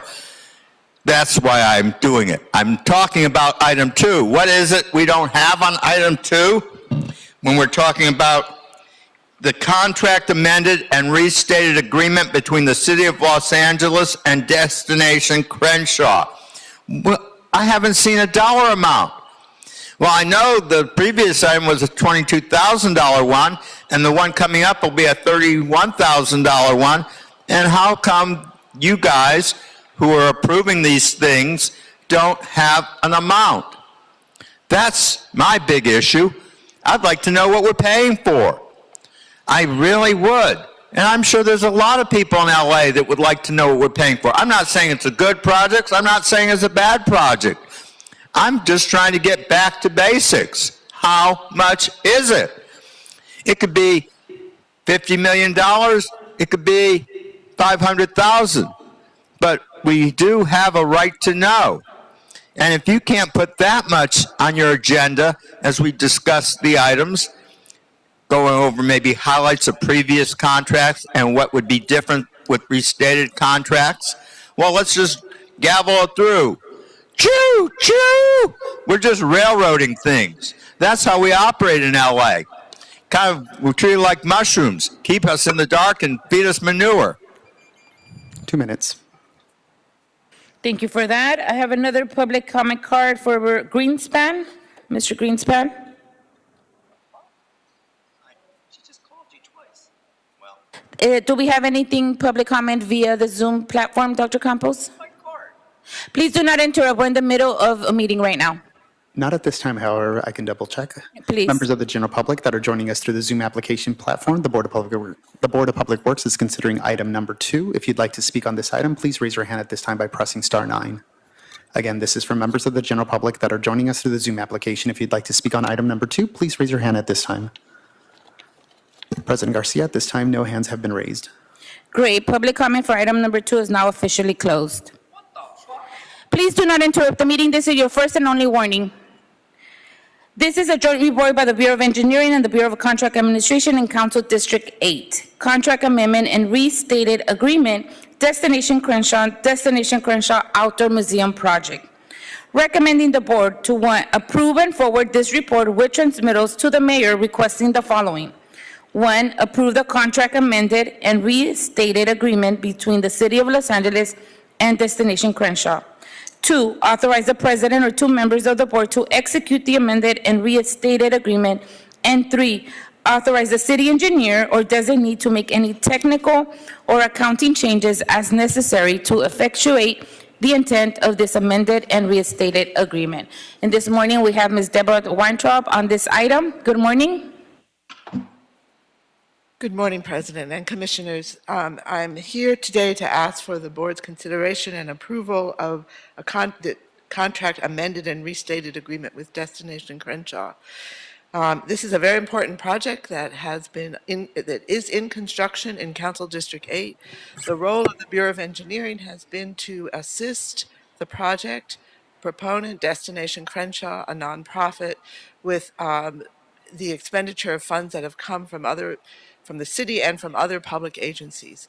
We're here to ask the board to approve the amended and restated agreement, which adds $13 million approved in this year's city budget for the project.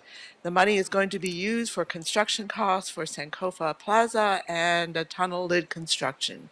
I'm happy to answer any questions. Thank you so much, Ms. Weintraub. Just a point of clarification. Did you say 15 or 13? 13. 13. 13. Okay, got it. That's reflecting on the report. Okay, any questions, colleagues, on this item? Dr. Davis. Yes, glad to see that we are building something in South LA in terms of the city and the combination of resources that we're able to get from various areas of government. Today, we've been talking about business inclusion. Do you happen to have an overview or a brief summary of what kind of economic opportunities this project has been able to have implemented in the area? So we're not actually managing the contract. Destination Crenshaw is managing. So I personally can't really answer your question. I do have the Chief of Staff here from Council District 8 because I know there's been a lot of opportunities offered. Sure, if she doesn't mind. If she would like to come up and talk to that, yeah. Welcome. Thank you. Yes, I was asking what kind of economic opportunity has the project been able to implement in the area? Well, the project is not completed. Right. So the hope is that the construction of this will attract people citywide, but also the new train, the new train riders, because it's at grade, coming from LAX through South LA up to the rest of the city. This is not within the scope of the infrastructure that's being built, but during COVID, the nonprofit Destination Crenshaw did do a lot of support work, helping businesses get their PPP loans, and they're now in the phase of this is construction, helping them to do some facade improvements, preparing for 2024 when the train will connect to LAX. Wonderful. Now, in terms of the completion of the project, do you have an estimation of how long we think it will take to complete this project? This project's scheduled to be completed in 2024. The construction, the owner's rep is actually in the process of calculating the latest torrential rain projections because there are priceless works of art being installed on this corridor. There has to be time for the foundations to completely dry and cure. And it's something that, can't be rushed. Great. But it will be 2024. 2024. Great. That's good news to hear as we approach 2024. Do you happen to know, even though I know that it's not being done by the Bureau of Engineering, do you happen to know if we've been fortunate enough to experience any diversity in terms of those who are working on the project? Do you happen to have that information? I know it's a separate entity, the nonprofit that is doing it. Do you happen to have any knowledge about that? Knowledge about the people who have been working on this project, have we experienced some diversity in terms of those who have a stake in it, in terms of the architect of it, the people who are working on it, or do you not have that information? Yeah, I don't have this latest month's tabulations, Right. but as of a couple months ago, the project is meeting its 70% local hire numbers. Great. And those numbers only go up when you tabulate hours and Right. wages. Right. That was the information I was looking for, and thank you for that. Appreciate You're it. welcome. Thank you for that, Dr. Davis. Thank you. You're welcome. Commissioner Reyes. I just want to I have a comment, not really a question.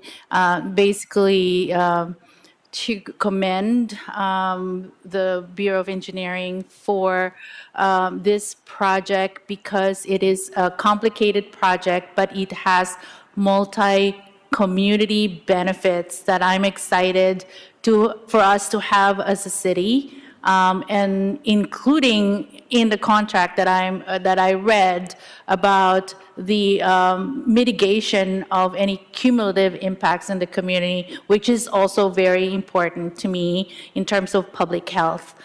So I just want to commend you on that one, and I'm really looking forward to the completion of this project, because it's not just for the arts, the landscaping, the streetscape.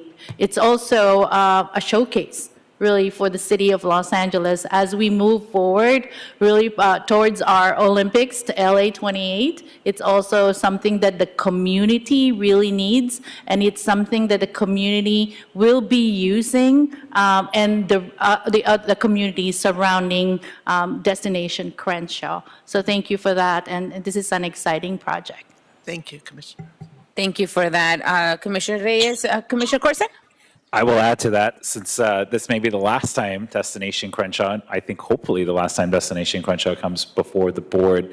I want to acknowledge the Bureau and the Council Office, because this is a pretty bold action of finding a unique way to really invest in a local community, not just investing in it, but taking a step to transform an area that had been hit by a transit line that itself is going to transform the community, but also more so for BOE, the acknowledgement that this was not an easy endeavor, because it was the first really of its kind to work this way. And I really hope, bold action sometimes has a lot of ramifications, and this is one of those bold actions that it has been so successful, and once it opens, it's going to be so successful that other council districts, for example, in the Northeast Valley, can look at the success of Destination Crenshaw and find ways to reactivate and revitalize corridors that are going to get new transit lines. So I commend you, Deborah, and the team, and Joanne and the council office for thinking outside the box and being bold with this endeavor.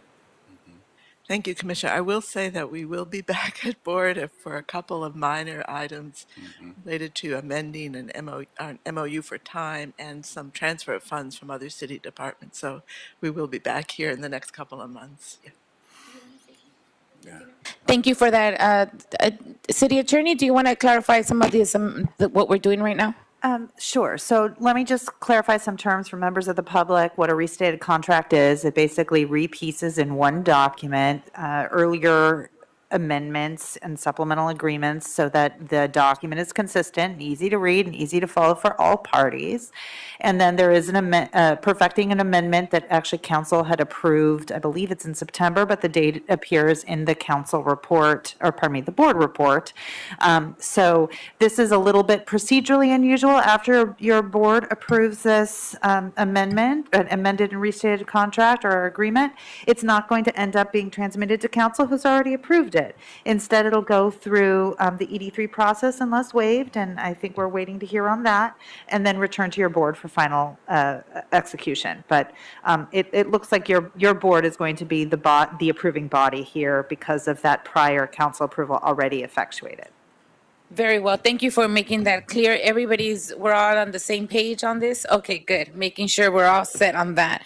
Okay, colleagues. I wanted to thank the leadership of the city as well, particularly the Bureau of Engineering, and working with the leadership of the council office, Harris Dawson's office, and the various entities in which we've been able to collaborate in a critically important area economically in South Los Angeles. And I'm always excited when we can demonstrate a project that reflects excellence that is coming from the leadership here in the city. So I want to thank you for that leadership, because without it, we would not have been able to achieve what we are witnessing as this project comes near to completion. So thank you.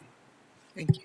All right, thank you. Well, I can't wait to enjoy the museum and the Vision Theater and everything else that's going to happen there. So excited that we have to go through this process. So thank you for that. Is there a motion on the table to move item number 2 forward and forthwith? Oh, give me 1 second. 1 second, Dr. if I Campos. could, Dr. Campos. Just wanted to make a friendly amendment to item number 2 on recommendation number 3. In as much as we're supporting this project and we work very closely with CD8 and also the Bureau of Engineering and Contract Administration, we want to make sure that this project moves forward as quickly as possible. Recommendation number 3 designates or authorizes the city engineer to make technical corrections and also accounting changes as necessary to effectuate the intent of this action.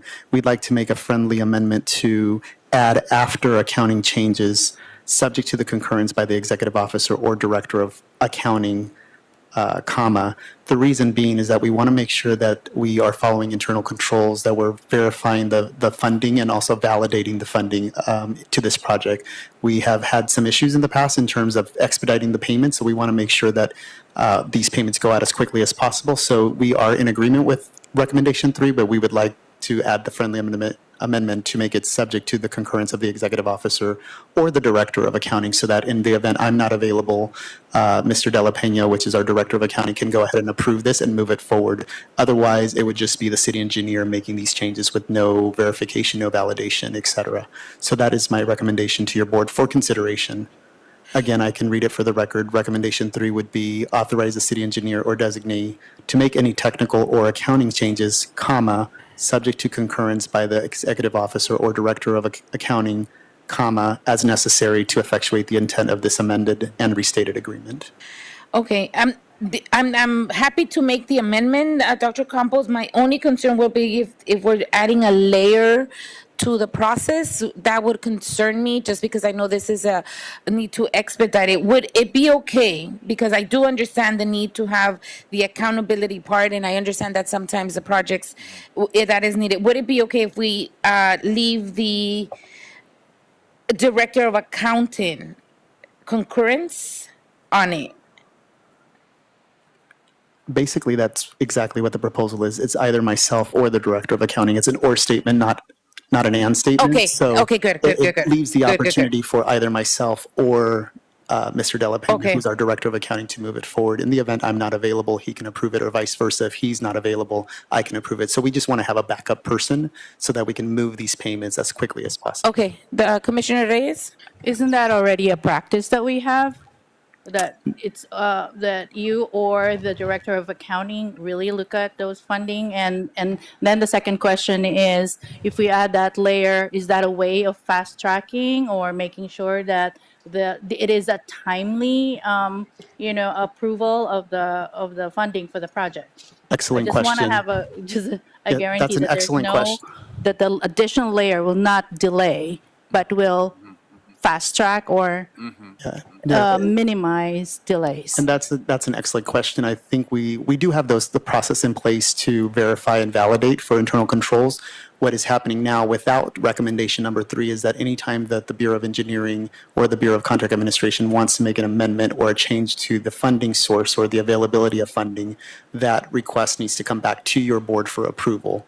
So absent of recommendation number 3, it would have to require your board's action to change or reallocate the funding in this project.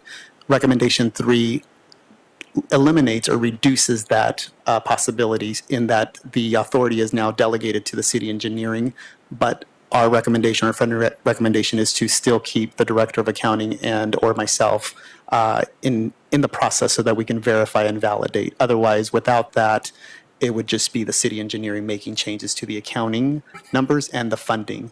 And so then that basically eliminates myself or the director of accounting to verify anything, and whatever the city engineer instructs us to follow, your board is now delegating that authority solely to the director of engineering, the city engineering or his designee. Understood on both. Commissioner Reyes? Anything else on this? I just want assurance I that know, it's not I want going assurance to that this is delay. not gonna delay, but I. Yeah. This will I- expedite the Yeah, problem. because if not, then we'll have, the city engineer either will do it himself or will have to come to the board to get the approval to make the changes, correct? That is correct. You would basically be at an impasse where if the controllers does not want to release the payment, we would have to come back to this board and make those adjustments. So we are trying to have something where the city engineer can make those recommendations and those changes as authorized or as recommended in recommendation number 3, but it's subject to the verification by our Office of Accounting. Correct. So I just wanted to clarify, just to make sure that it's understood, and I'm not expressing any position on the amending motion or not.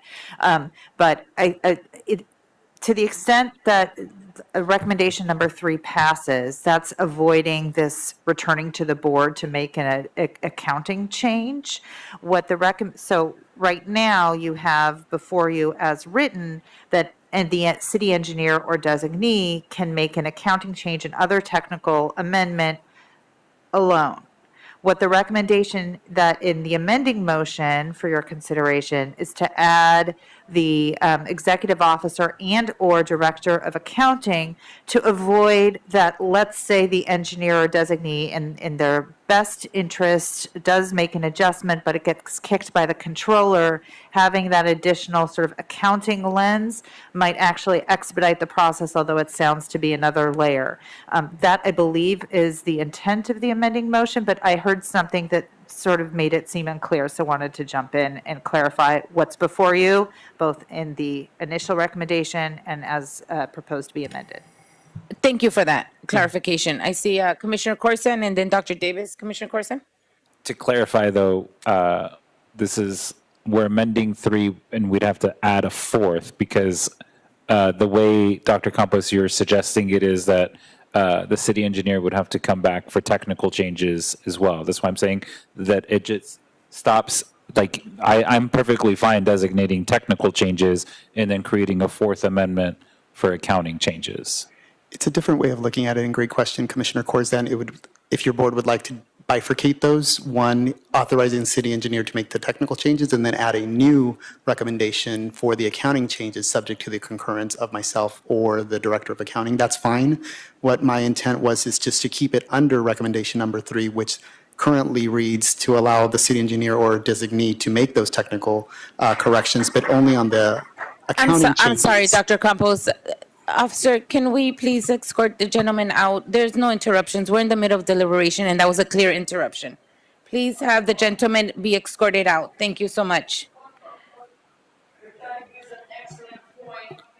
Please. Thank you. Thank you for that. Appreciate it.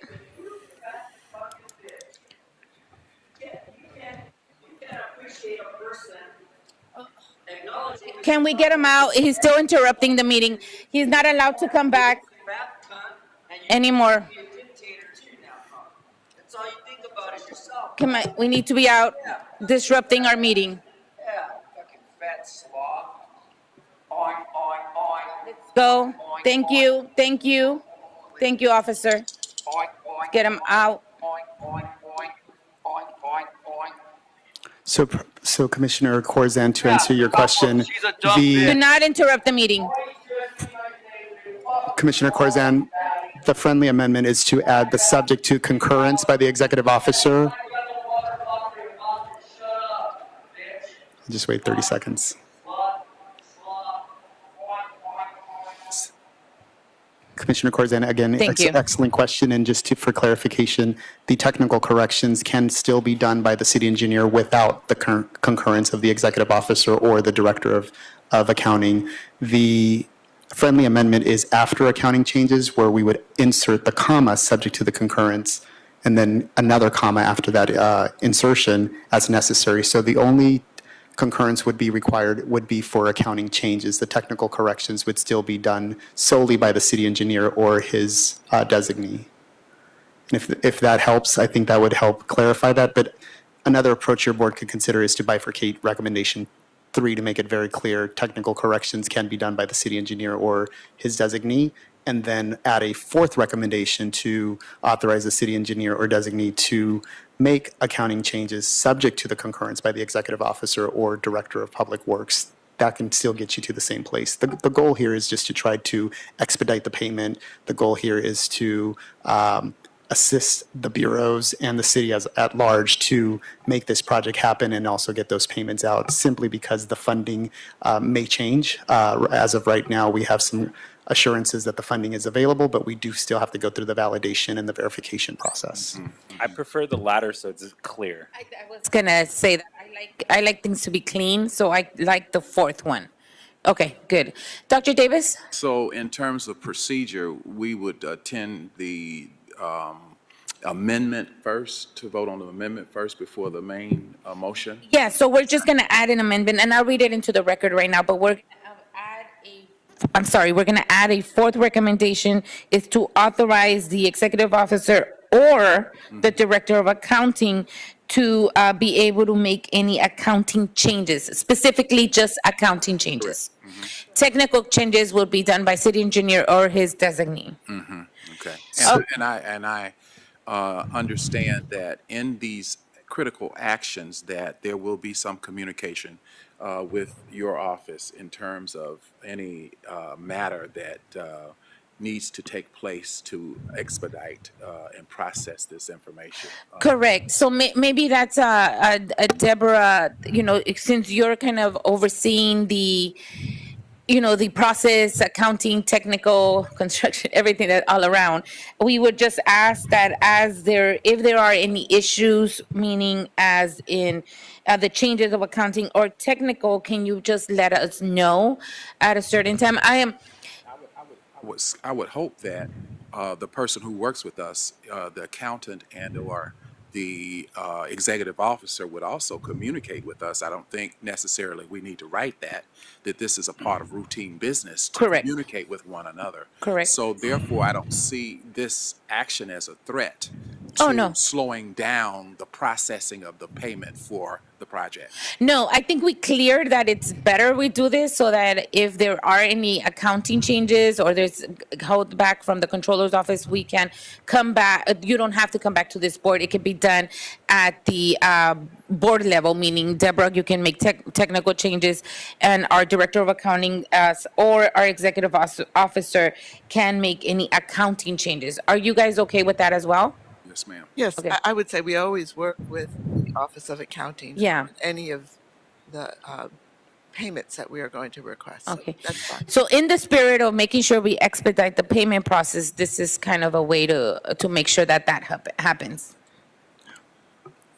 President Garcia, Fernando Campos, Executive Officer, if you'd like, I can read what my Dina, did you want to understanding add is. anything? Oh, go ahead. Sorry, Dr. Campos. No, I don't know if anybody here from either the Bureau has a position on whether the ability to make the accounting changes was intended to be without the concurrence of, I assume this may be a clarification for the record, but in practice wouldn't have changed anything, but I'm not in a position to know. So that could be a point of clarification, or perhaps we have enough before us for you to make your decision. Okay.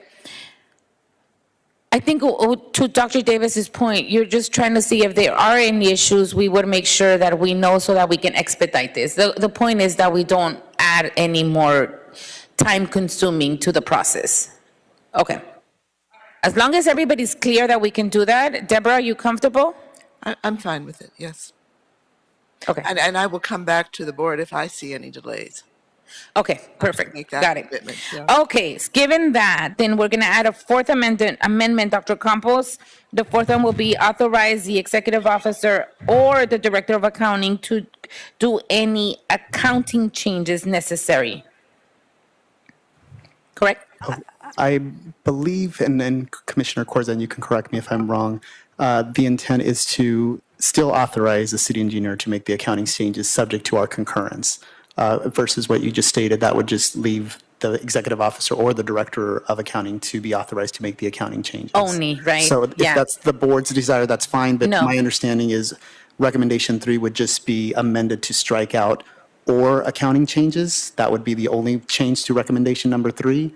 A new recommendation number 4 would be to authorize the city engineer or designee to make accounting changes, comma, subject to concurrence by the executive officer or director of accounting, comma, as necessary to effectuate the intent of the amended and restated agreement. So it's basically separating those two and making it very clear that technical changes are okay to be made by the city engineer or his designee, but any accounting changes need to have an concurrence by the executive officer or the director of accounting. Okay. That's my understanding. However, if your board would like, we can make it, the accounting changes make that delegate. No, I don't want to have that that single one. I want it in concurrence as well.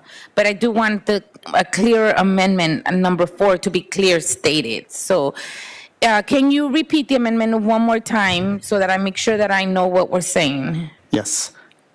Proposed amendment on the table is on recommendation number 3 to strike out the words "or accounting changes." So that would be on recommendation number 3. Got it. And then adding a new recommendation number 4 as follows.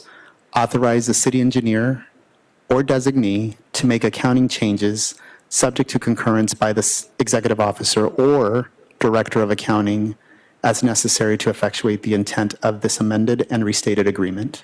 Okay, that tells me that the city engineer can also direct to make the changes as needed and in concurrence with, bless you, in concurrence with the executive officer or the director of accounting to make those changes. That is correct. Correct. Okay, now I'm comfortable. Are you all comfortable, Commissioner Corson, Commissioner Davis, and Commissioner Reyes? Okay. I just want to make sure everybody's okay here.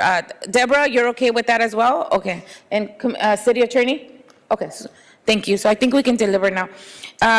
Is there a motion on the table to move item number 2 for Dr. Davis? I have the motion on the floor. Okay, motion on the floor by Dr. Davis, second by Commissioner Corson, as amended to move item number 2 forward and forthwith. Absolutely. Let's start the voting tabulation. We'll start the voting tabulation with you, President Garcia. Aye. President Pro Tem Davis. Davis, aye. Commissioner Corzine. Aye. And Commissioner Reyes. Aye. This motion is adopted as amended and carries unanimously. Thank you very much. Got it. Okay, colleagues, thank you so much for that. And Destination Crenshaw is on its way. Yay. Moving on, everything good. Thank you so much for this morning. Moving on to item number 3. This is a communication item. A stop notice is for CMB Structures, Inc., and we do have a public comment card for that. We have GS. Mr. GS. Yes. Well, I was able to find out this amendment amount of the previous thing was a mere $13 million. Well, here we got some chump change, $31,150, and a stop notice. Now, is there a stop notice because there's misuse of funds, fraud, stealing, or something like that? Will there be a criminal court case following this, or is it going to get swept under the rug? I always have problems because this city is notorious in its various departments for misuse of funds. I mean, the FBI doesn't come around to DWP offices or wherever they're investigating, be it council members, DWP lawyers, or whoever. And, you know, I believe that where there's smoke, there's fire. If it's DWP or the council, I'm sure Board of Public Works can't be far behind. But when they do that, they're not there for tea and crumpets. They're there because somebody's getting arrested, indicted, and eventually, most of the time, convicted and going off to prison. Is this another standard procedure misuse of funds that they said stop the notice, or did the work get finished ahead of budget and ahead of time, and they actually did a wonderful job, and we don't need that other $31,150? I'm just curious. I mean, we treat this money like it grows on trees. Well, Koretz tried to plant a bunch of money trees to get elected controller, and it flopped. Money doesn't grow on trees. I mean, it was like pulling teeth, the previous thing, just to find out that that amended agreement was $13 million. Why don't we start mentioning our You stay to the topic. It's a stop I'm notice. just talking money. Money is what makes these projects This happen. is about a stop notice. Right. Thank you. Next card on item number 3, I have Harold Bigsby. Harold? Harold. Last call, public comment for item number 3 is now officially closed.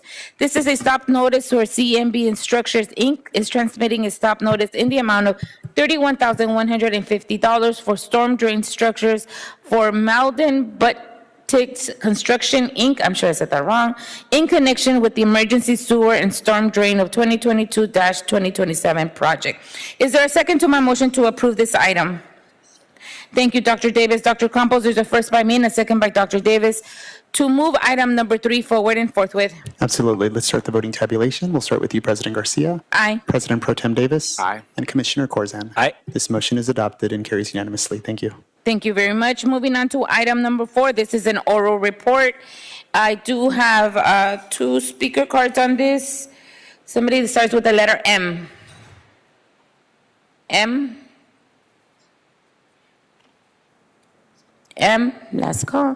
Hearing none, moving forward to the next public speaker card is GS.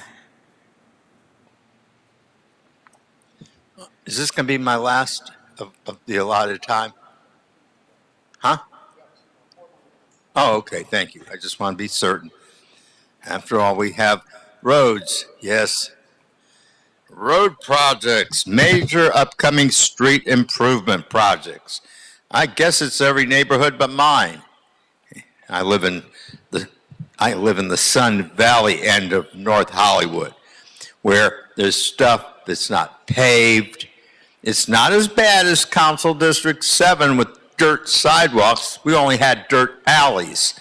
And of course, when Villaraigosa became mayor, some of those got paved.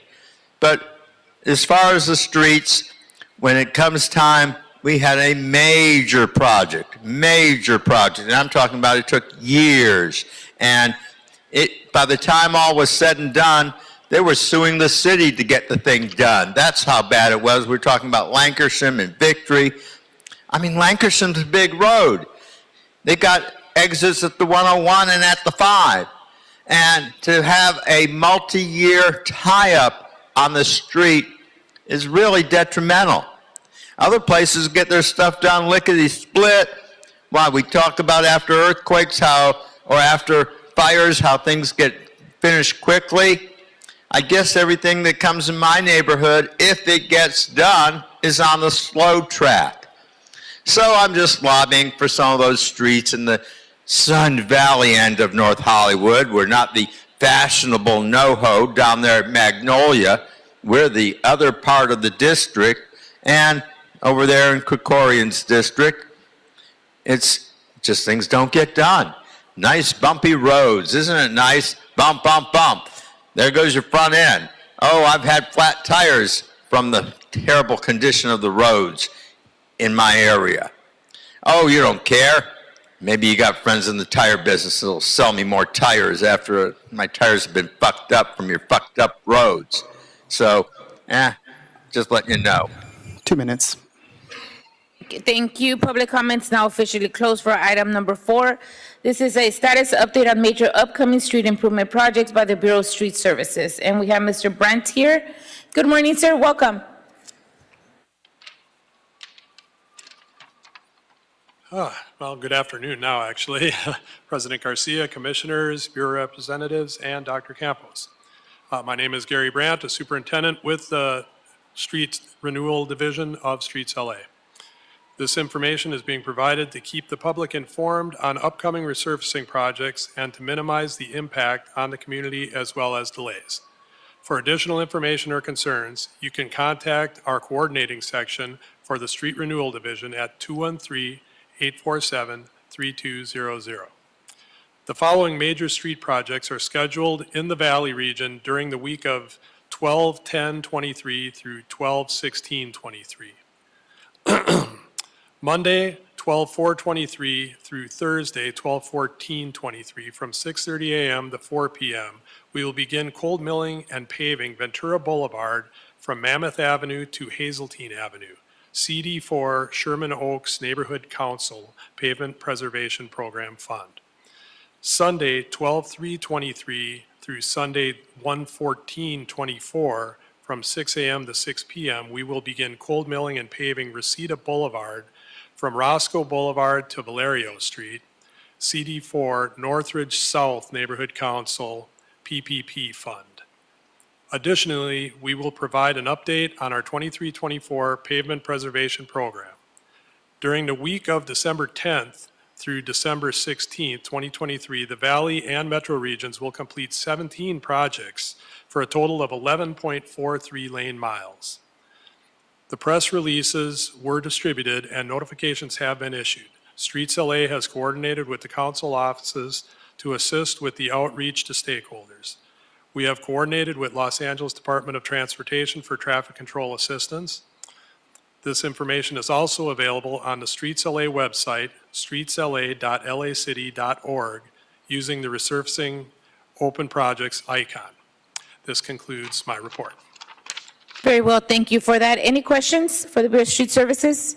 Hearing none, thank you, sir. Have a good weekend and a good day. Thank you.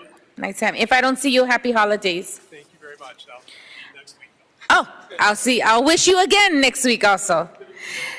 Moving on to item number 5, this is a oral report for grant-funded programs and project updates, all Bureau plus Board of Public Works. And I do have 2 public speaking cards. I have somebody that starts with the letter F. F. Last call is F. And last card is Mr. Greenspan. Okay. Mike Greenspan? Okay. Projects update. Well, there's a project. Oh, hey, the previous speaker got close. I'm in District 2. He mentioned a couple of streets, one of which happens to be... This is about grant. Right. But I'm just talking about projects that aren't getting done in the Valley. He's getting close, but no cigar. He was in District 4. I'm in District 2. We have street lighting issues. And you're not the first agency I've been presenting this. I've mentioned it time and again to the City Council, even including Council President Krikorian's district. The street lights suck. It's the darkest Mr. area Greenspan, of the this city. is about grant-funded projects. I want you to stick to the topic. I am, because I'm trying to get some street lights that work in my neighborhood. It would really be nice. It helps to make a good high crime rate area when you have a dark neighborhood. People can go shoot up drugs in the neighborhood. This They has can nothing deal to do dope. with grants. They can do prostitution because there's no lighting. They've got the lights. They've never worked.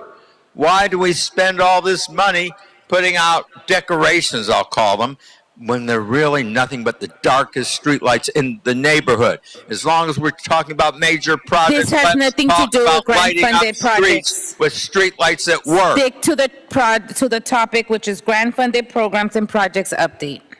Yes, well, I'm just trying to lobby for getting a major project done in my neighborhood, not your neighborhoods only. Our neighborhoods matter too. Just because we're the wrong side of the railroad tracks does not give you license to ride us roughshod.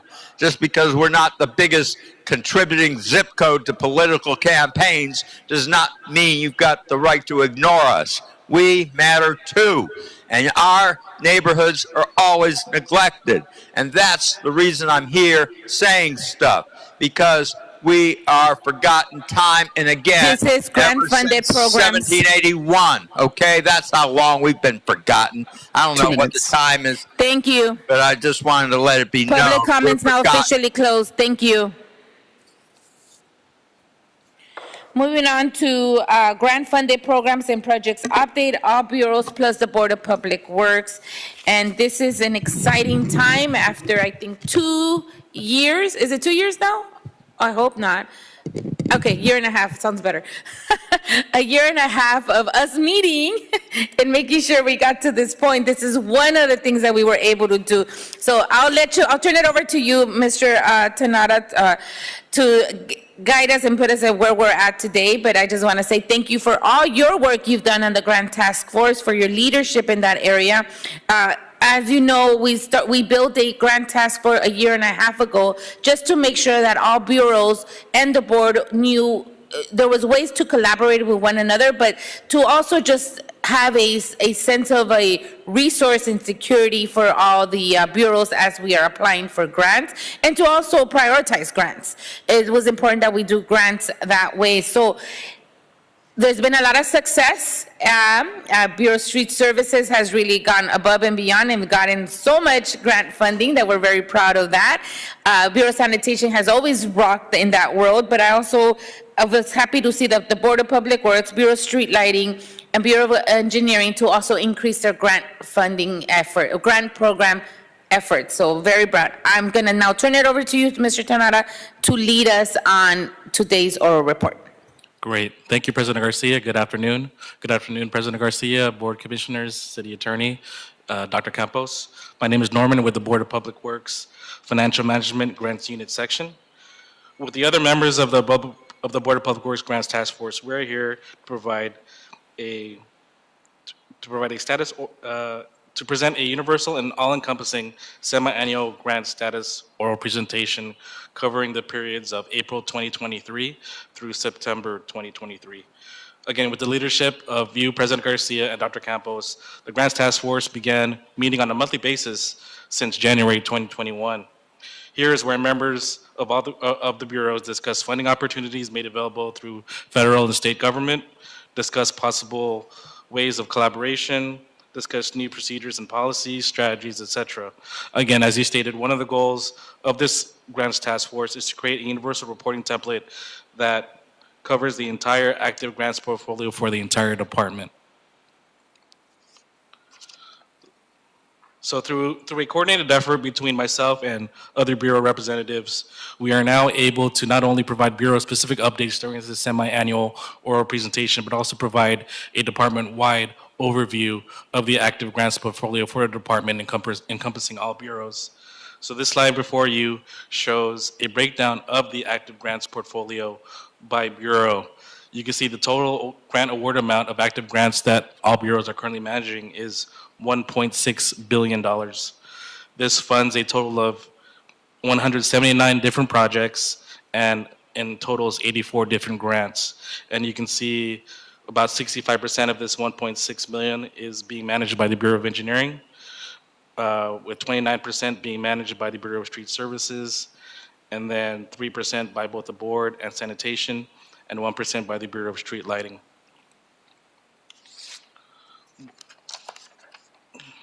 Another goal of this universal reporting template is to give the board an idea of where this funding is going. As mentioned before, these grants are funding a total of 179 different projects. So what this slide does for you is provided by category. You can see majority of the funding, or approximately 86% of the funding, is going into mobility improvements. This encompasses bridges, active transportation programs, street surfaces, highway projects, etc.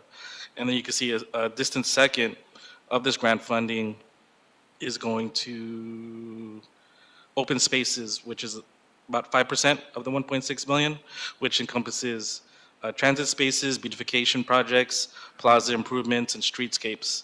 And then you can see the other categories as well. For example, we do have 15 million in economic development and or youth job creation through our California for All Youth grant.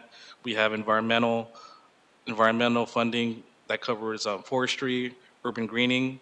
We do have other grants. Another category covered here is solids, which encompasses container recycling, cleanups, tire cleanups, watershed at 15 million. It covers stormwater capture, runoff reuse, etc. And again, this slide here again just provides a graphical overview of again our total grant portfolio by category. As mentioned before, the big piece of the pie is 86%, which is going to mobility improvements, with 5% going to open spaces and 2% going to homelessness services, hygiene services.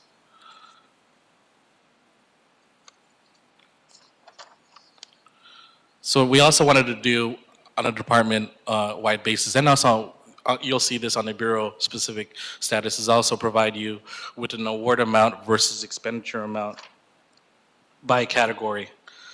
So again, through September 23, you'll see the total award amount of 1.6 billion, with expenditures through September 2023 of 533 million, leaving a balance of 1.1 billion.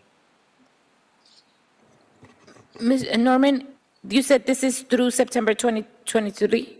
And these Yes. are all current grants? Yes. Okay, thank you. And so again, this slide here just again provides a graphical overview of what was just discussed. Again, as you can see, 85% of our grants that we are currently managing are going towards mobility improvements. And also distributed to you today is attachment 1. This provides more specific detail for each bureau and provides a grant status by grant name and by project. Again, as mentioned in the opening slide, there are about 84 grants that the department is currently managing. This attachment 1 breaks it down by bureau, and about 170 plus projects are being funded by these grants. And so attachment 1 breaks it down by bureau as well. Not only the grant award amount, but the expenditures and invoiced amounts through September 2023.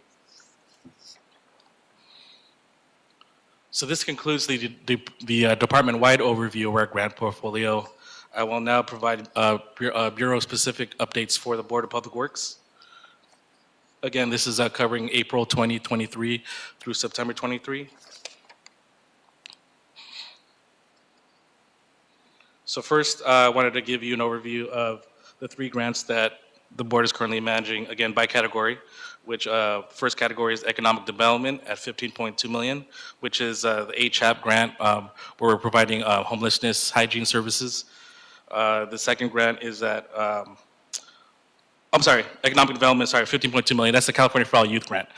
That's focusing on youth job development through its Clean LA, LA River Rangers, community composting, and food recovery.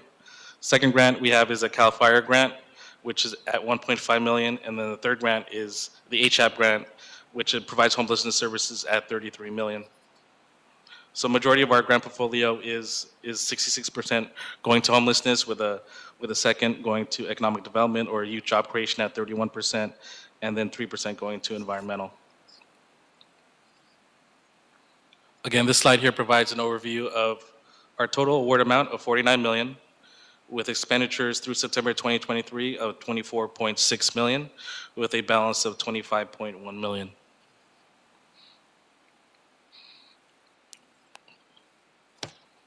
Now I wanted to provide some metrics and updates regarding some of our specific grants.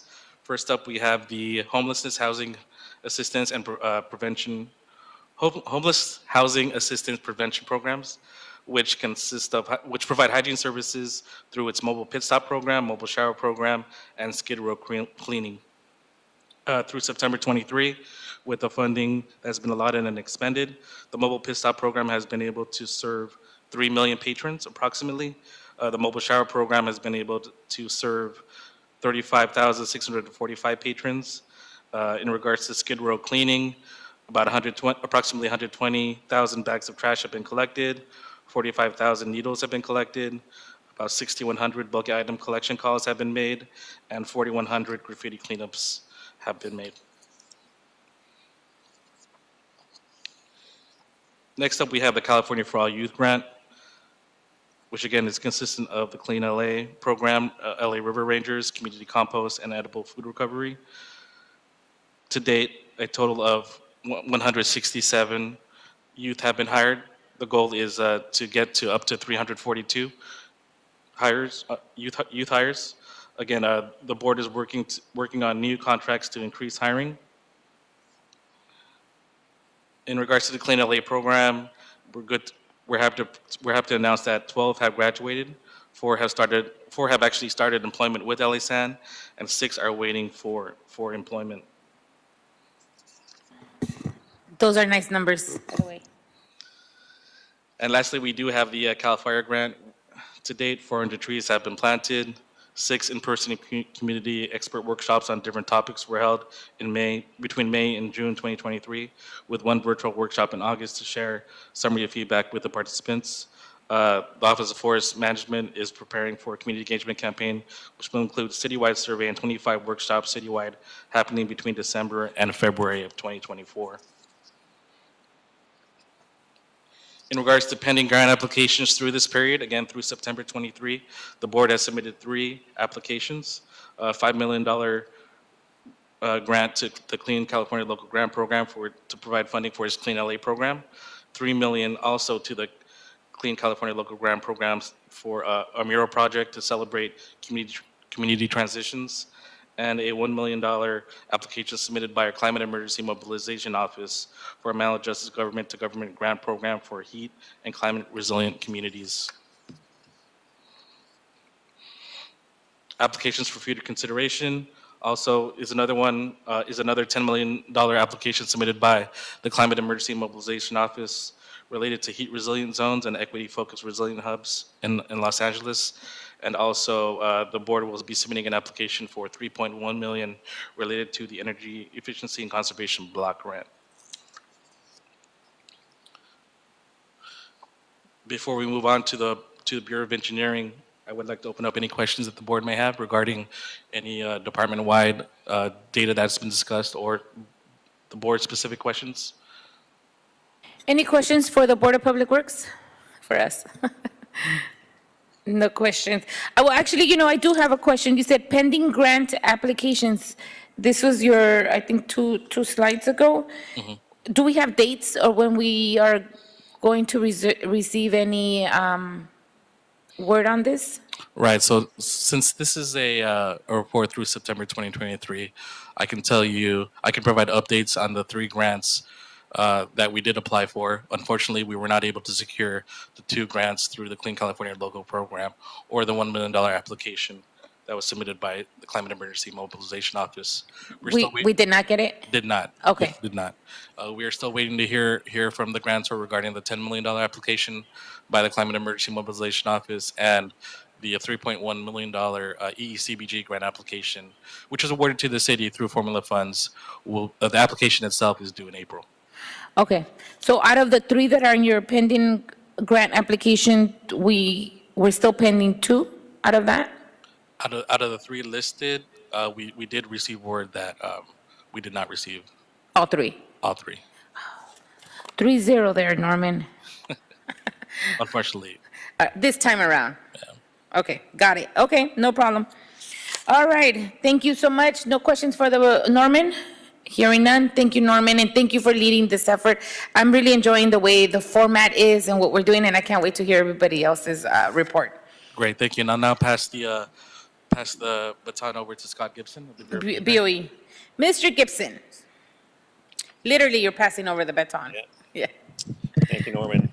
And good morning, Scott Gibson with the Bridge Improvement Division with the Bureau of Engineering. I'll give a quick overview on the status of grants for the Bureau of Engineering. For active grants that we are currently working on,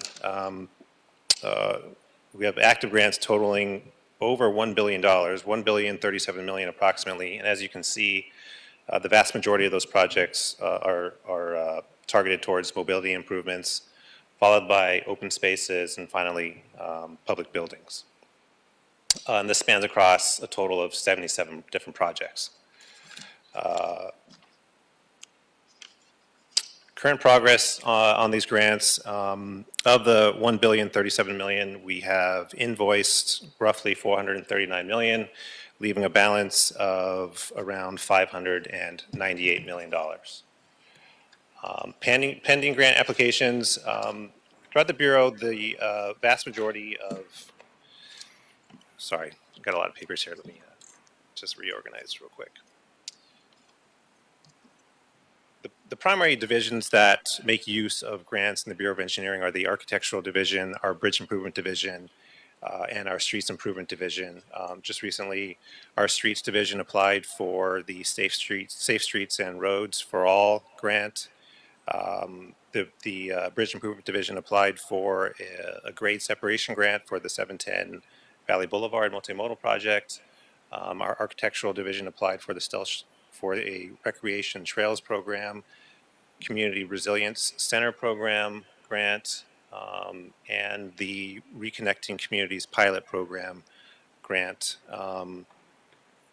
for the Reconnecting MacArthur Park project. These last three here I included. This report is intended to span April to September, but I just wanted to highlight these last three grants that we included that we just submitted last week. And those are three grants to be included in the Highway Bridge Program. The first is for the First Street Bridge over Figueroa Street in downtown Los Angeles. The second is for the Avenue of the Stars Bridge over Olympic Boulevard near Century City. And the final bridge is the San Fernando Bridge over Tonga Wash in the valley. And these represent some of our more lower rated bridges. So we thought it was important to get those submitted soon.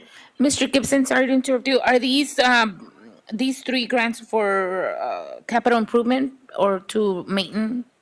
Capital improvement. Okay. Yeah. So these would be rehab, possibly replacement. Deny grants. Unfortunately, we can't win all the grants. We received word in July that we unfortunately did not receive the 2024 State Transportation Improvement Program grant for the LA River Bikeway project between Balboa and Sepulveda Boulevard. Future grants that we are considering, a lot of ATP grants. Three of these are for the 710 corridor projects. One is another Greenway project.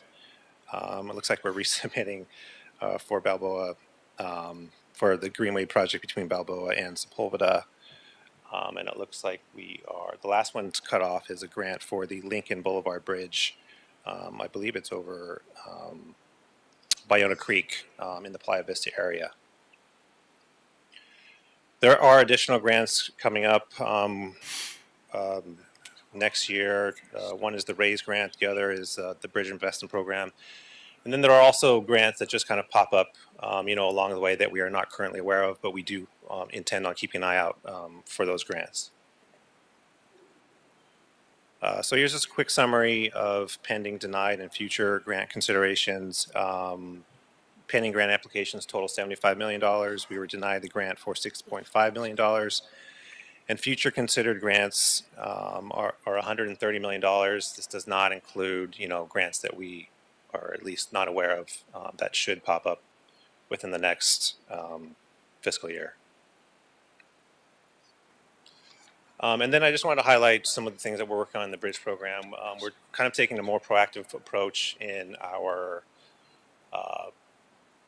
care and rehab of our bridges. We're in the process of developing an asset management plan to be, more proactive rather than reactive. And we definitely plan on making use of the bipartisan infrastructure bill to help fund that program. We have started the process of identifying bridges in need of minor repair, so hopefully extend the life of those bridges and reduce the need for, these larger grants for replacement and rehab.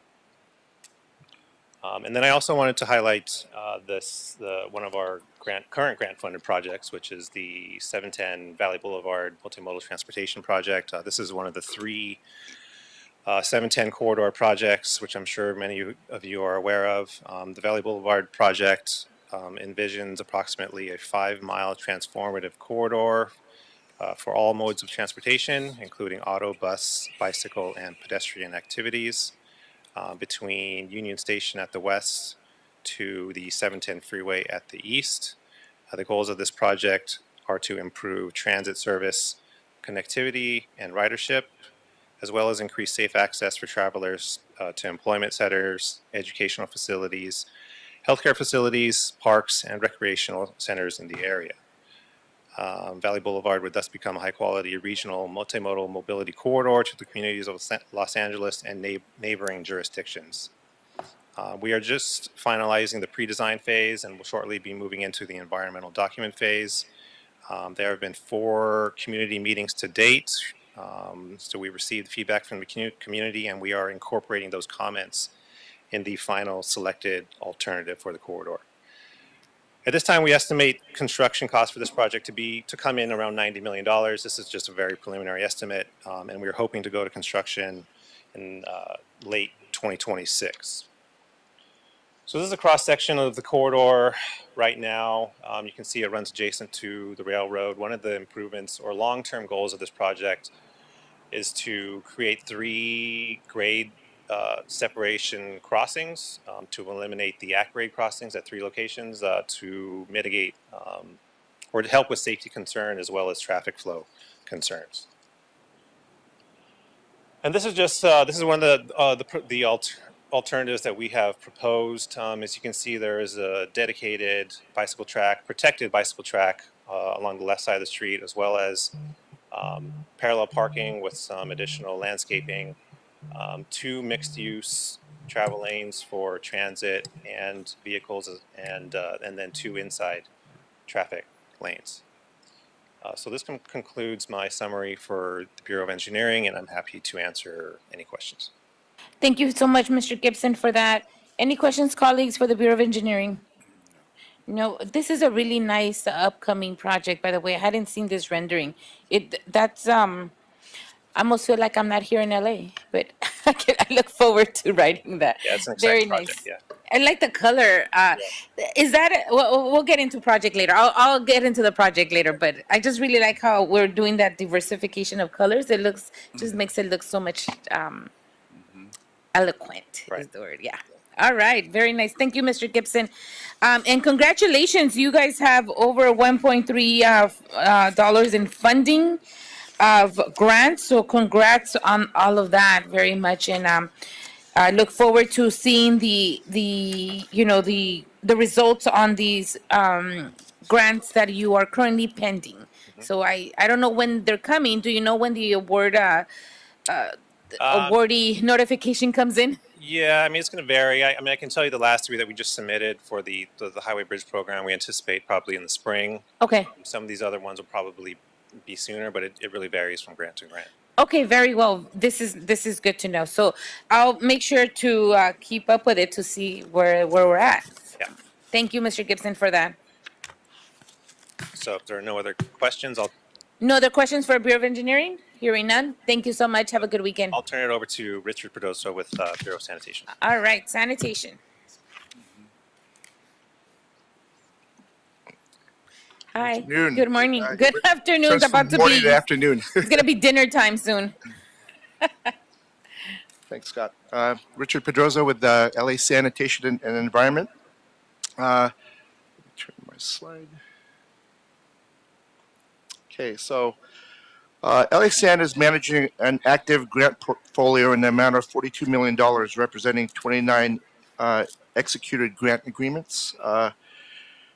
The $42 million represents 6 grants totaling $7.3 million for environmental programs, 16 grants totaling $19.2 million for solid resources program, and 7 grants totaling $15 million for the watershed protection program. In this slide, which indicates our awarded versus invoiced, the 29 active projects are all at different stages of progress. Out of the $42 million that we've been awarded, we've received roughly $25 million to date. We've been awarded recent brownfield grants, which fall under our solids category, and tree planting grants, which fall under the environmental category. These projects are just getting started while our watershed or slash stormwater projects are near completion. So we're working to complete those and then receive the remaining grant reimbursements for those.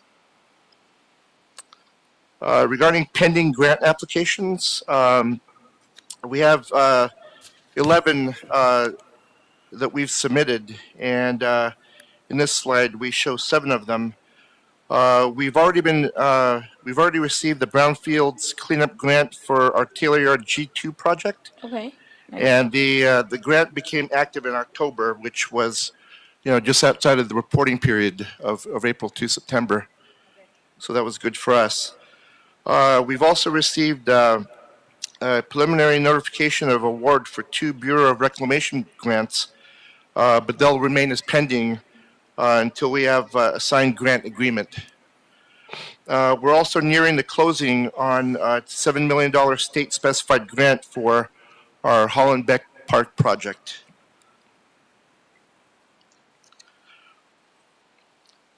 And then the remaining 4 out of the 11 shown in this slide, of these grants, we've tentatively been awarded the USDA Urban Forestry Grant for our Belief in Equity Tree Planting Project, but we were only awarded $3 million of the requested funds. So as a result, we're in negotiations with the USDA regarding a revised scope, and this will continue to remain on our pending list of applications. We were denied 3 applications.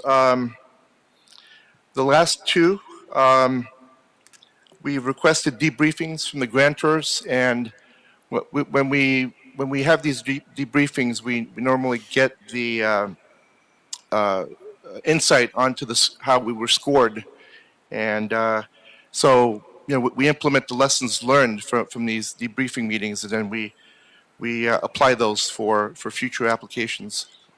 The first one, we did receive the illegal disposal site abatement grant. We received a debriefing on, and it had only been 2 years since we were last awarded a grant for that particular program. And as we learned, preference is given to agencies that haven't been granted award for 4 years.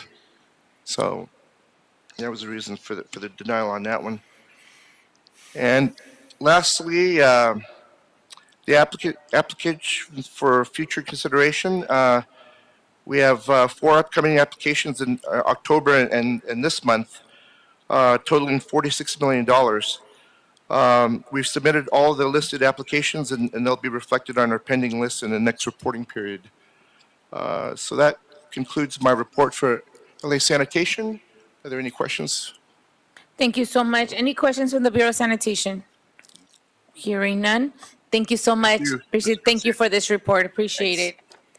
And now I'll turn it over to Ruben Flamenco, Bureau of Street Lighting.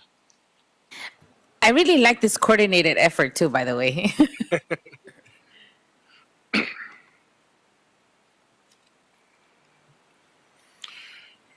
Good afternoon.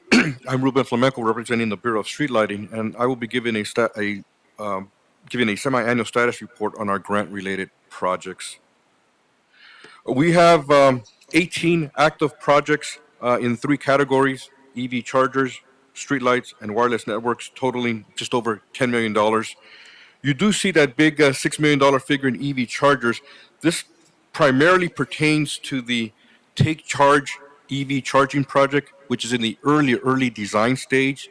The County of Los Angeles, in partnership with the City of Los Angeles, is to deploy 300 publicly accessible level 2 chargers in East Los Angeles. The chargers will be deployed across 5 sites within 1.5-mile radius of the Ramona Gardens public housing development. The grant award amount was $6 million, with $820,000 allocated for street lighting to install approximately 120 chargers within the city boundaries. The next slide shows the amount of expenditures versus the award amount. As you can see, the highest percentage of expenditures to award amount falls within our street lighting CDBG related projects, which is where I will focus my attention next. Since this was the first time we were doing this slideshow, I wasn't sure if members of the public were going to be here. I thought for transparency reasons, I just describe a little the process about how a CDBG project is funded. Normally, it's initiated by council district.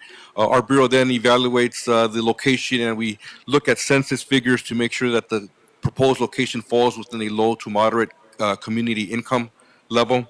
Following that investigation, we conduct a preliminary street lighting design layout, prepare a cost estimate, and we submit the application to the Community Investment for Families Department, and then we just wait for approval.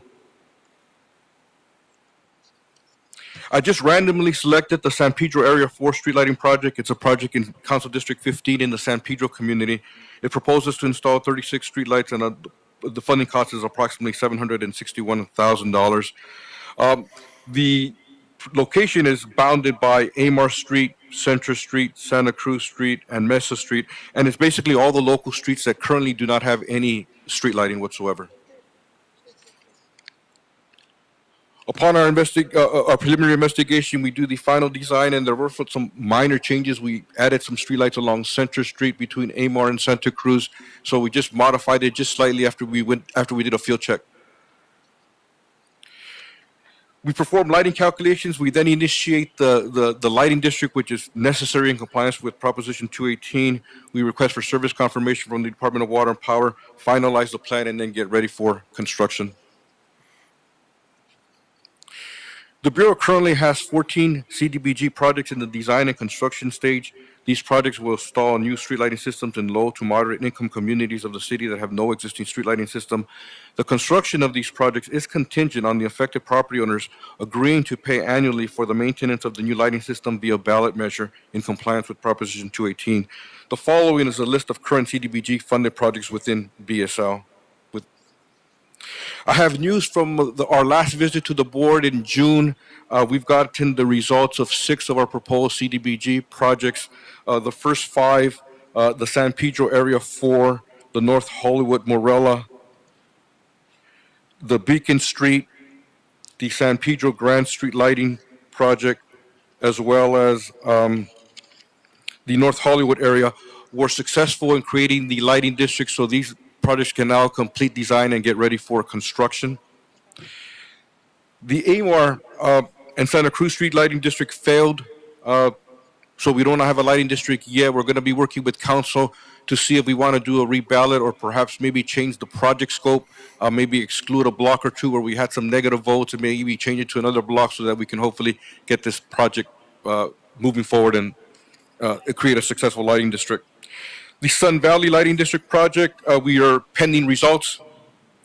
One important thing to note on these first 7 projects that are listed, we recently received communication from the Community Investment for Families Department that they are recommending that the City Council, subject to the approval of the Mayor's Office, approve the reprogramming of approximately $22 million, $6 million of which impacts the Bureau of Street Lighting, for the acquisition of properties to provide affordable housing and supportive services. It's my understanding that the city has failed to meet the CDBG timeline test for the last 4 years.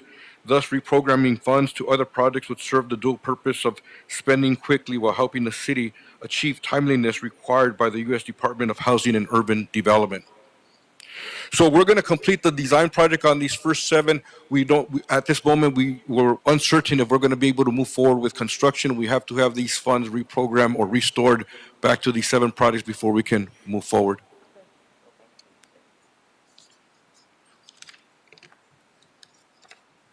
Just a moment here.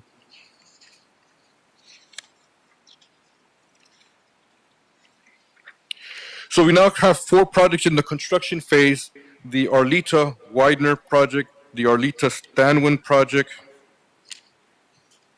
as well as the North Hollywood and Panorama City Walls. These projects are now being expedited considering what just happened to us with the reprogramming of certain funds. They're ready to go. Originally were going to try to build these in the summer and fall, but now our management has decided to expedite these projects. We're hopeful to begin construction within the first quarter of 2024. And again, it's hopefully to reduce the risk of losing any more additional funds to reprogramming. And since our last visit 6 months ago, we've actually had 3 projects that we've completed construction. Those are the Pacoima Tamarack project, the Valerio Street Lighting project, and the Panorama City CD6 project. Those have been completed now, and that concludes my report as far as our status update for the Bureau of Street Lighting. Any questions? Thank you so much for this report. It was really enlightening to see what we're doing with that, so thank you. Any questions for the Bureau of Street Lighting? Hearing none. Thank you, Mr. Flamenco. And lastly, I just want to say a special thanks to Norman for putting this slideshow together for us. Thank you so much. Our next speaker representing the Bureau of Street Services will be Shirley Lau. Thank you. Yes, very much. I'm just excited. It's like coordinated. You guys have a flow. The slides look really nice. There's like a pattern to it. I'm getting all the right information. Oh, this is amazing. Ms. Shirley Lau, welcome. Thank you. Thank you so much. Good afternoon. Shirley Lau from the Bureau of Street Services. I also want to commend Norman for a great job on getting all of our information for the entire department together. So, It's much easier to read now. yes, absolutely. So, oh, let me change that. Okay. All right. So currently, the Bureau has 47 active grant projects at total $456 million. As you can see from the pie chart, it's predominantly mobility improvements. A lot of our projects are active transportation related, which is, in the mobility improvement category. And here again, you can see in the below chart, we're working heavily on our mobility improvement projects, which is a large portion of our portfolio. For this reporting period, we had expenditures of $42 million, and so we have a big balance of $413 million still to be invoiced in the future. I do want to highlight that we did receive 2 grants in recent months. The first one here, as shown, is the Metro Express Lanes Net Toll Revenue Grant. We were awarded that in October by Metro to Streets LA. And it was a grant which funded transit shelter and various transit improvements. And we focused on the downtown area because this program allows for projects that are along the 10 and the 110, which has express lane net toll revenues.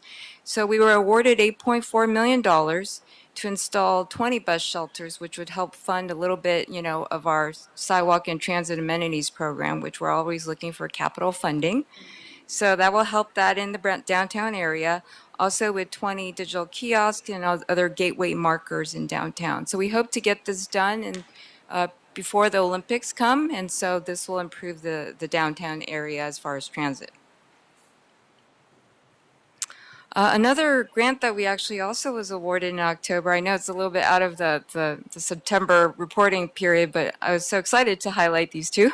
We also received $500,000 from SCAG, the Southern California Association of Governments to Streets LA.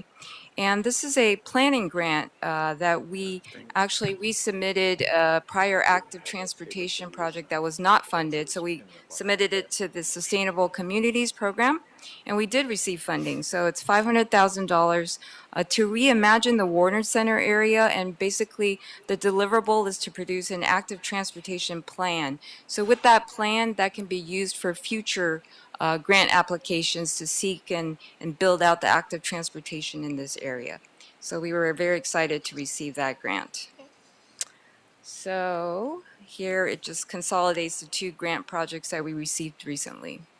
And that concludes my brief presentation. I'm happy to answer any questions. Any questions from the Bureau of Street Services? None for me.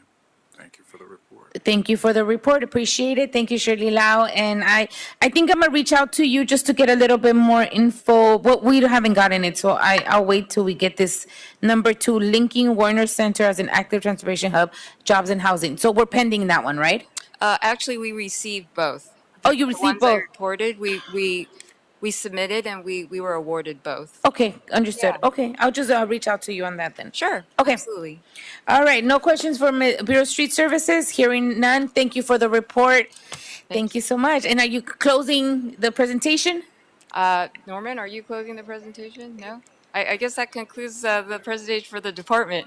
Thank you so much, Ms. Shirley Lau. Appreciate that. Thank you. All right, Grants Task Force, you guys did a great job. Very proud of each and one of you, and I'm very proud of this uniform report back. So I hope, commissioners, you guys were able to see a more flow to our grant report backs and more consistent information. Thank you for that.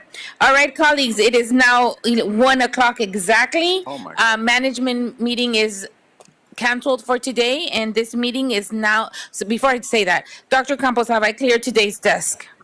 Yes, you have, and if I can, I'd like to give accolades also to the Grants Task Force that's presenting before us, and then also those members that are not before us.